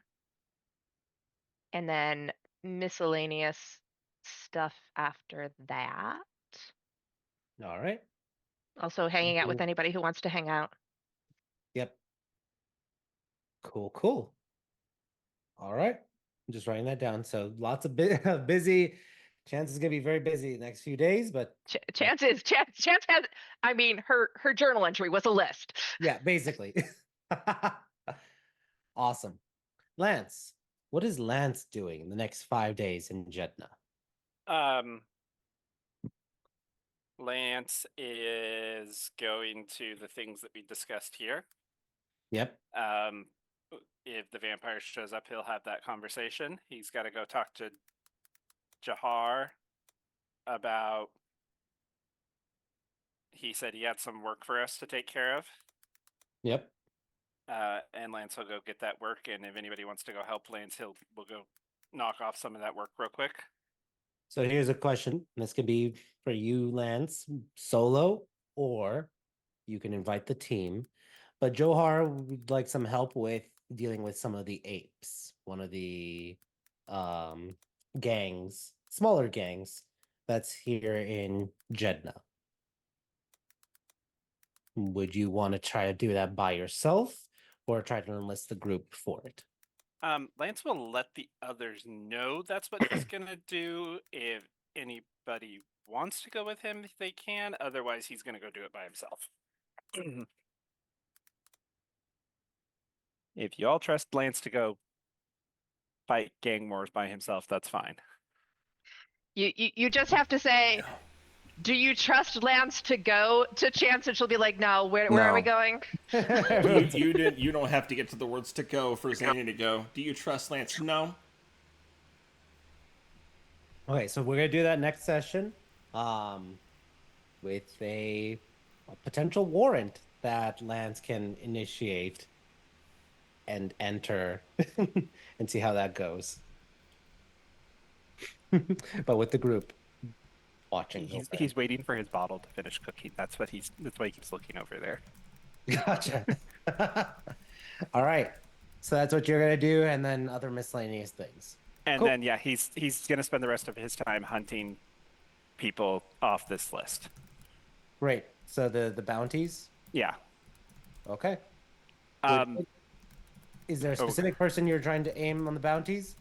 Actually, he's gonna talk to Red and see if we want to go fight the orc guy or the goblin. Red. thing, Okay. 'cause The red How goblin. we know they were in the desert before, right? Yes. Well, the red goblin warlord had attacked the farmlands up north.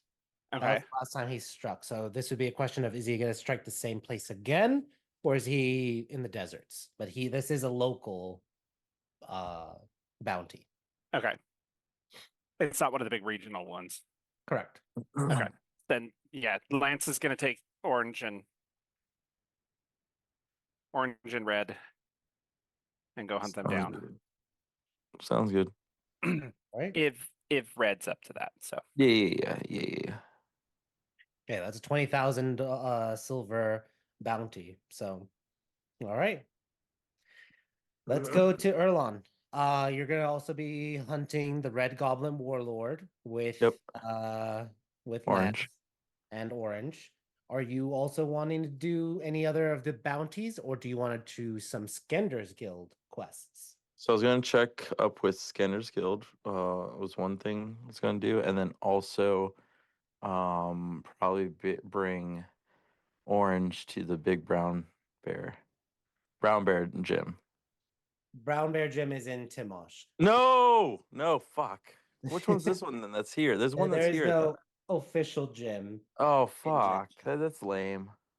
Yeah, so Then you're doing a lot of. we're not only enough doing Scanner's Guild stuff. Actually, no, that would be great. Can I bring Orange to Scanner's Guild with me so then she can well, not to sign up for it, but like see if she can meet what's her name? I need to find myself. No, not you, Siri. My mentor. I forgot Yep. her name. Gotcha. Yeah, you could But definitely yeah. meet up with your mentor, and that's perfectly fine. And have like show, hey, I have now a student of my own. Yeah. Yeah, we'll do Awesome. that. And we'll see if we next time will be a rematch with that. So Oh shoot, that's right. I did want to have a rematch with her at one point. we'll are you see. gonna look up your ex while you're here? Oh my gosh. I forgot completely about Jeddah. Jesus Christ. There's a lot to be done in this city. So Oh my with okay, Erlon as that's a well. possibility. That's a possibility. All right. I mean, I don't know if she could do it herself or if she's off doing other things, but when we came back, we didn't bring Erlon's current girlfriend, who Revnos did bring to that city. Yeah, Eloquent is in Zarek. I will say that if you establish the portal, she can get back now to Jeddah very quickly. Correct. You can. Because that's an easy ask of, hey, Lord Mizer, can I use your closet, get in there, and then go right back out through the Use the shed. closet. Isn't she staying at the house?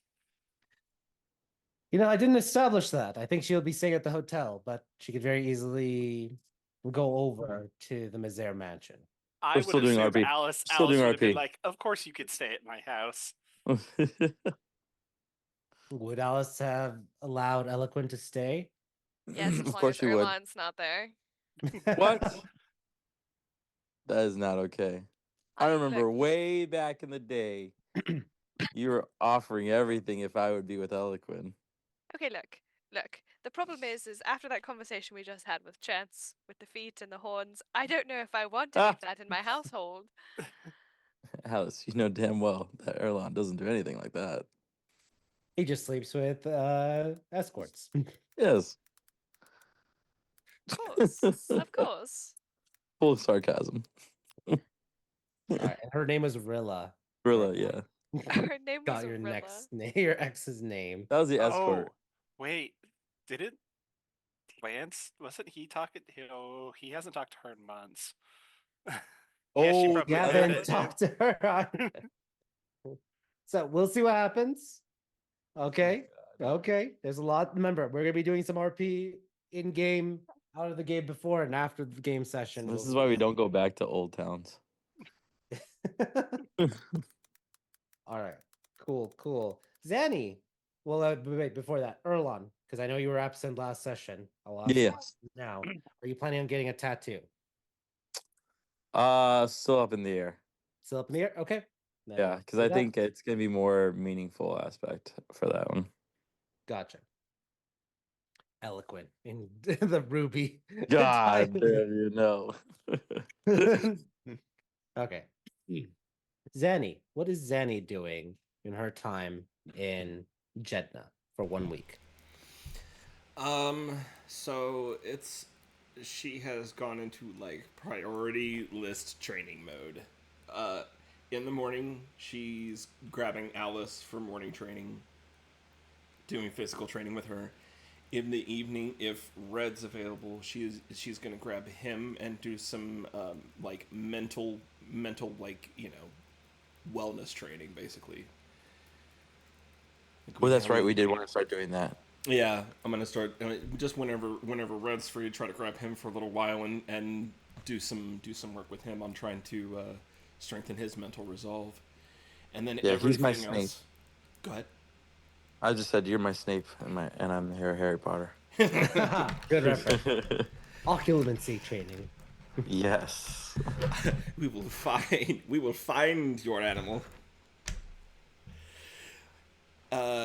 Everything else, like outside of that, is like once we reconnect with the fort, I'm gonna hook up with Geith. Okay, for your training. Yeah, everything outside of that is just as much as Geith, as much as Geith and I can both tolerate, basically. And then, if there's any spare time after that, I'm devoting it to crafting. Okay. What specifically are you trying to craft? Or is it just potion? I'm going into I'm working with my alchemy stuff, and I'm making I have the recipe and I've had it for a while, and I just want to start working on reproducing it. I'm going to get some raw components and make a batch or two of Kagatham's ointment. Okay. I'll say that's easy enough, so you can add that to the inventory for it automatically. Are you doing anything with the stocks? If I have time to also work on those, then yeah, I'm gonna start working on turning the stalks into wands. I'm not gonna go fancy and. I will say you could probably start and get halfway done with one of them. So which one would you want to try to work with? My inner war goblin says disintegration ray, but I think ultimately the telekinetic ray will probably be the one that's more useful to us immediately. So I'll get started on that. Okay. So mark on your notes in your own inventory that you will be able to get halfway done with the telekinetic ray wand. And of course, anything I can use Dreammaker for, I'll be using it for to cut my crafting. That's what I'm allowing you to get to like halfway, because normally that it's would be a long, like yeah, longer process. But with the dream, your vestige and the focus on it, you're able to do that while you're still making your potion crafting, because you could do both at the same time. Okay. All right. Awesome. Awesome. Let's go to Alice. Alice, is there anything you're doing in Jeddah and or Zarek? Because once the door is connected through the shed, you can technically go from Jeddah to Fort to Zarek. Alice is kind of just hanging out at the moment. She's really contemplating getting a tattoo, along with Erlon. She's very on the fence about it because she Everyone doesn't is want to mar on her the fence prep. except for Well, Lance. I'm looking at the comment, not to interrupt you, Alice, too much, but I saw like Erlon's on the fence, Alice Chance is on the fence. I know you were on the fence for that tramp stamp. Lance is the only one who's just like clean. Yeah, no, I very much like my soft, supple skin, but at the same time, I also like stat bonuses. Yeah. It's the problem. But no, she's gonna go around, obviously do her morning exercises. She's really putting some focus not only into her exercises during this downtime, but she's really trying to get better at Celestial during this downtime. And she's gonna, while she's learning Celestial, attempt to hit up her patron at some point because it's been a while since me and Kiri have chatted, and she feels like she's a bit neglected him a little bit, and she feels bad about it. So she's gonna talk to him, and we may do a little ghost summoning at some point, just, to keep up with the Joneses.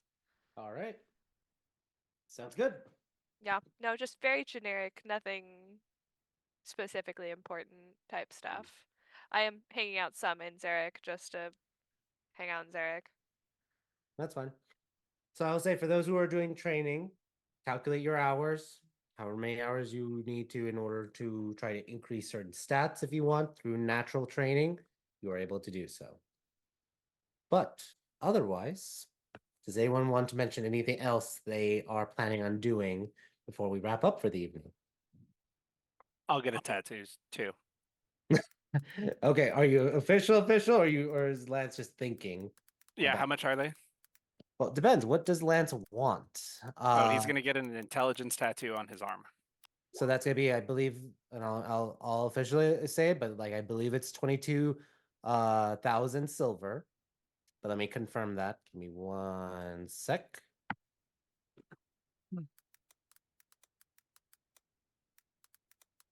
The tortoise, correct, 22,000 silver, and you're doing it on which arm?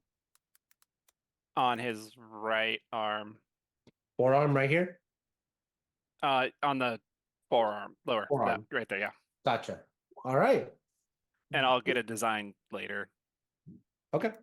That will be, it's gonna be sapphire dust, so it'll be a deep blue glittering tattoo on your forearm. So, well, congrats. Pay that, and then your intelligence increases by +1.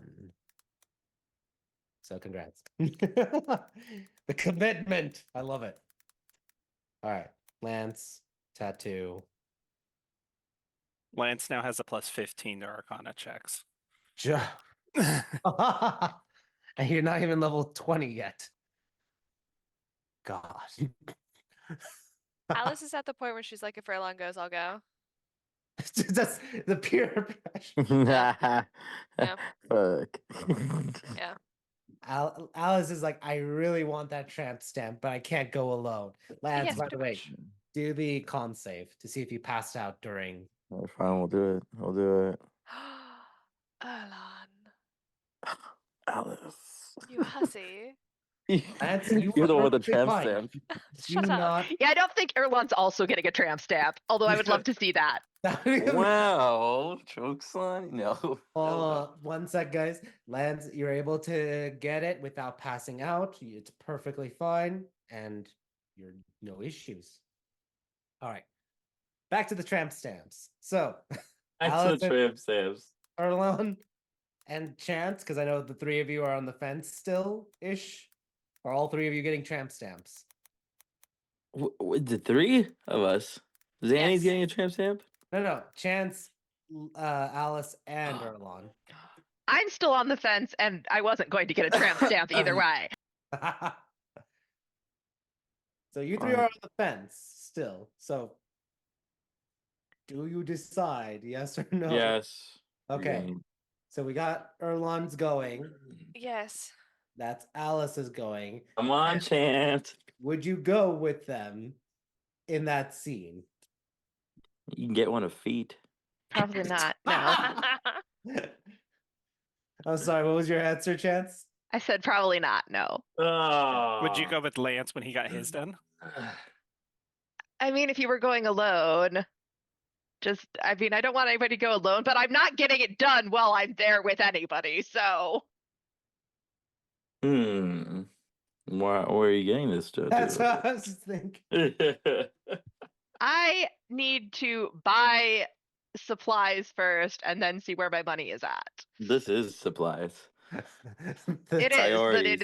it's also something that can wait. Can I pay for it if you go? If you're gonna pay for it, yeah. Holy! All right, let me check my money. I'm pretty sure I have enough. He said 22,000.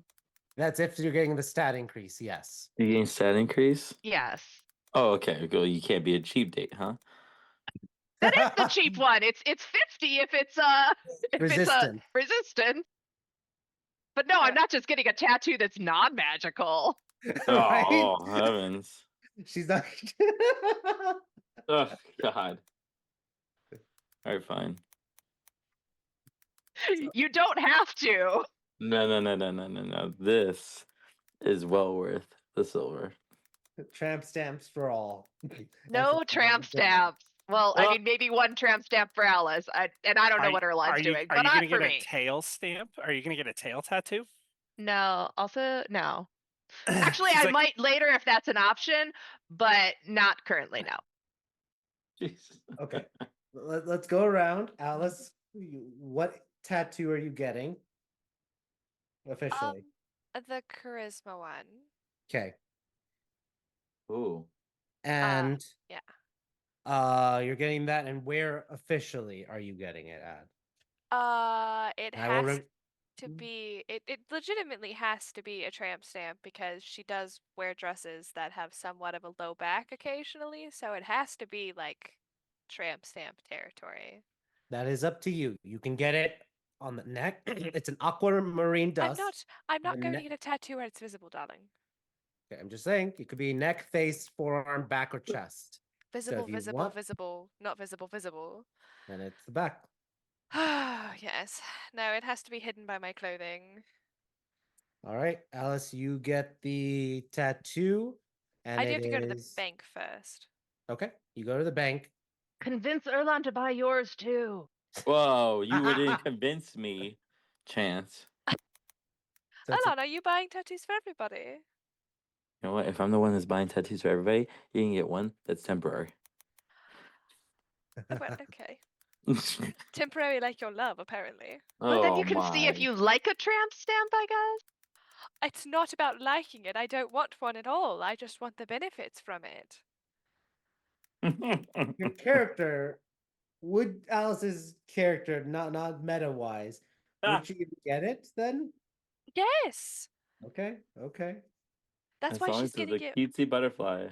It's gonna be very delicate floral. Delicate floral tramp stamp. Yes. Okay. Post in the chat. I don't have one. I'm working on it. Okay, that's it. That's fine. I'm just saying. Also, All right. apparently, Midjourney should make tattoos because that one I posted in the Yeah. Discord Jeez. is from Midjourney. So it is. You're basically putting a blue sapphire skull on your arm. Yeah, and then Lance's next goal is to figure out how to make it so it can talk. Okay, I will say that may interfere with the magic of it. Okay, again, your layering magic may not work, but that is still really cool tattoo. All right, Erlon, what is Erlon getting his tattoo of? Of course, his own signature. His own signature. Okay. What kind of tattoo are you getting? Is it a stat or is it Zanny's just clapping? And that is still a Stat tramp or is stamp. it a resistance? Let's start there. It's gonna be a stat. Okay. Now, what stat are you increasing? We're totally doing Charisma also. Charisma also. Okay. Okay. So that's going to be aquamarine. Your options are neck, face, forearm, back, chest. Oh, it's gonna be tramp stamp. Okay. Big red.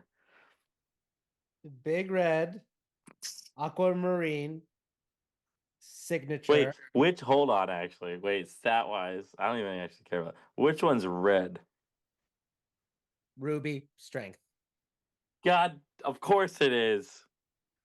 You can go over. I don't know if you Yeah. you can go over 20 with Yeah. the tattoo. These tattoos can take you over cap. Yeah. Okay, we're going strength. It'll be red. If you were like, oh, I'm not doing that because I'm already maxed out. Like, no, The you. funny Yeah. thing is, the only reason why Erlon's thinking of it as that color is because it's that color. So whatever's red. Okay. Ruby, that is for strength. Yep. You could get it on your arms, legs, shoulder, or chest. I can't get it in my lower back area. No. You Arms, should legs, get it shoulder, right chest. across the center of your chest.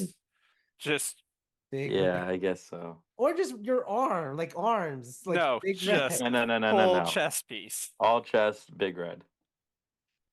Okay. Unless I could go around like my belly button. That's a nice. look at Chest. Chest. Not Okay. abdomen. Chest. Not abdomen. Oh gosh, man. Fine, chest it is. How dare the DM set rules for cool magical tattoos? Yeah. You can get them on your forearm so that it goes big red. Jesus. Yeah. That make too much sense.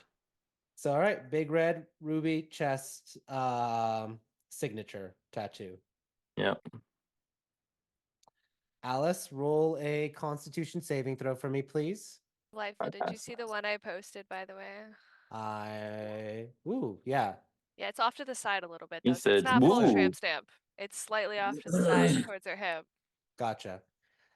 Awesome. Alice, when during your tattooing, you do not pass out. That's There's because I minimal pain. came in here blitzed. DM. Yeah. You Out are of my fine. mind. Blitzed out of my mind. Erlon, roll me a con save. All right. See it. Oh my god, that's 2 nat 20s in a row. That is 2 nat 20s in a row. That you've already gotten feat, so this is now a ruby energy. So whoever you want, you can increase either their what was your first nat 20 in? The first nat 20 was, let me see. Athletics. Athletics. So you can increase someone's strength or con suddenly. Oh my god. Okay. And as right after you get that tattoo, big red, you're just crackling with ruby energy inside of you. Which is fitting because it's a ruby tattoo. Hilarious. All right. Who Strength do or you con? touch, or who do you want? And this will allow you to meta. If anyone wants to. That's right. Yes, please. Let me know. Because I think I've hit up almost everybody except for Chance or Alice. Have I given you anything? Yes, you gave me strength. That's right. So, Chance, do you want con or strength? Do I want strength? Yes, I want con. I She's definitely like, I was want gonna say, con. definitely. All right, fantastic. Strength is good for anyone, but Chance is like, no. Perfect. So yeah, I'll give it to Chance. All right. So later on, you're like, or right when you're paying for her tattoo, you're like, all right, you're up. You smack her on the shoulder, and there's a crackle of energy, and Chance, increase Ah, your damn. stamina. I wanted to massage her Constitution. feet. Yeah. Is Massage her feet. You reach for her feet. Is that like while I'm getting the tattoo and you're just like, Yeah, you're I mean, literally okay, stuck dude. and you can't actually fight this at all. That's up to you both. However you want that scene to go down. A tickle of the feet. No, we don't tickle. We don't tickle, especially when we're getting a tattoo. Sandy's your face. No. No. I think that's a fun game. What are you talking about?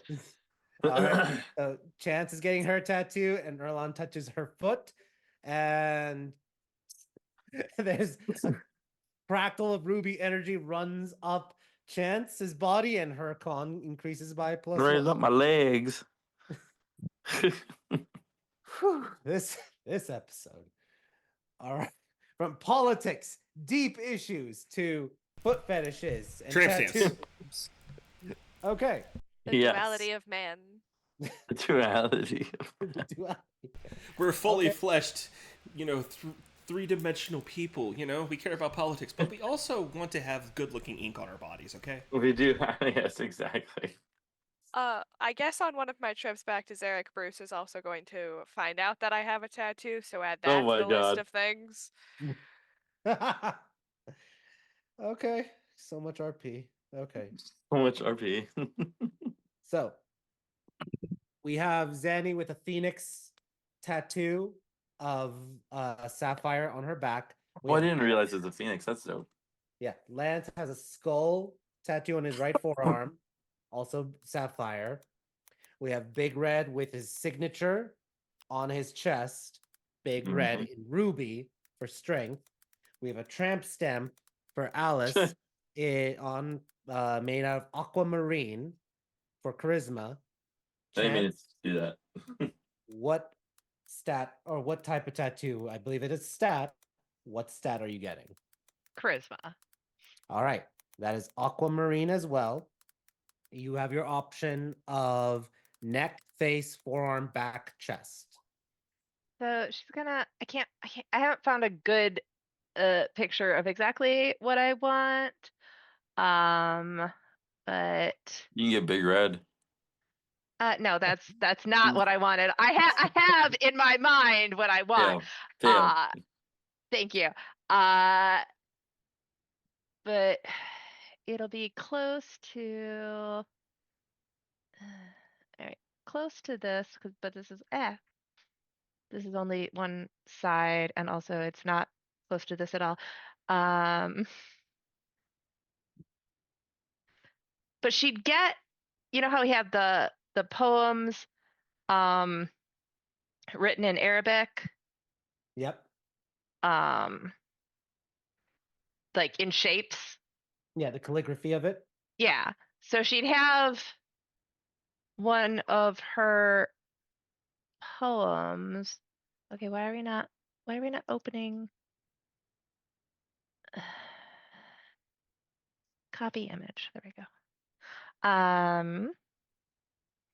There we go. That's so kind of like on the chest, vines coming in from both shoulders, like in the shape of vines and flowers, but a poem. Perfect. And yeah, with a rumic, can be reshaped to be very like calligraphy and go with that vine-esque element going forward across your chest, from the shoulders to the in the chest and back to the shoulders. Awesome. Let me know which poem it is, just for fun. But yeah. Yeah, you're giving me too many choices in a short amount of time. This Okay, is not that's something she would have done suddenly. She would have had fair. days of thinking of it. Okay, you can do that later. Roll a con save for me, please.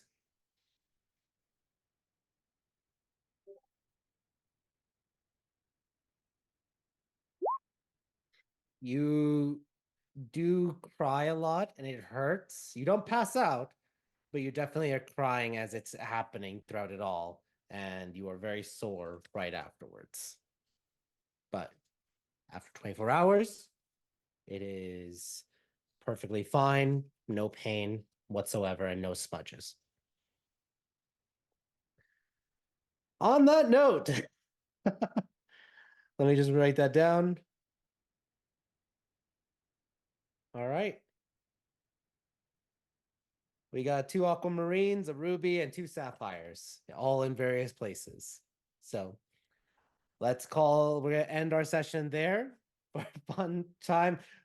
Politics, serious issues, fetishes, plans, tattoos, and I love both of it. So everyone, thank you so much for a wonderful session. Our players, thank you. For our fans out there, thank you again. Next week will be more role playing, but lots of combat. I will say that there will be lots of combat, whether it's Erlon or Lance or anyone else doing things. There will be combat next episode, but a lot of role play as well. As you all spend a week in Jeddah before we see what happens next on your list, on your stopping points for Timosh and Chance Hisses combat. Hey, you're getting role play. You're getting 2 weeks of hyper intense role play. I think it balances out. Role play is just dice in combat. That's the role. There you go. All right, y'all. Everyone have a good night. See you all next week. Take care. Hi guys. Have a good night. Good night. Good night, everybody.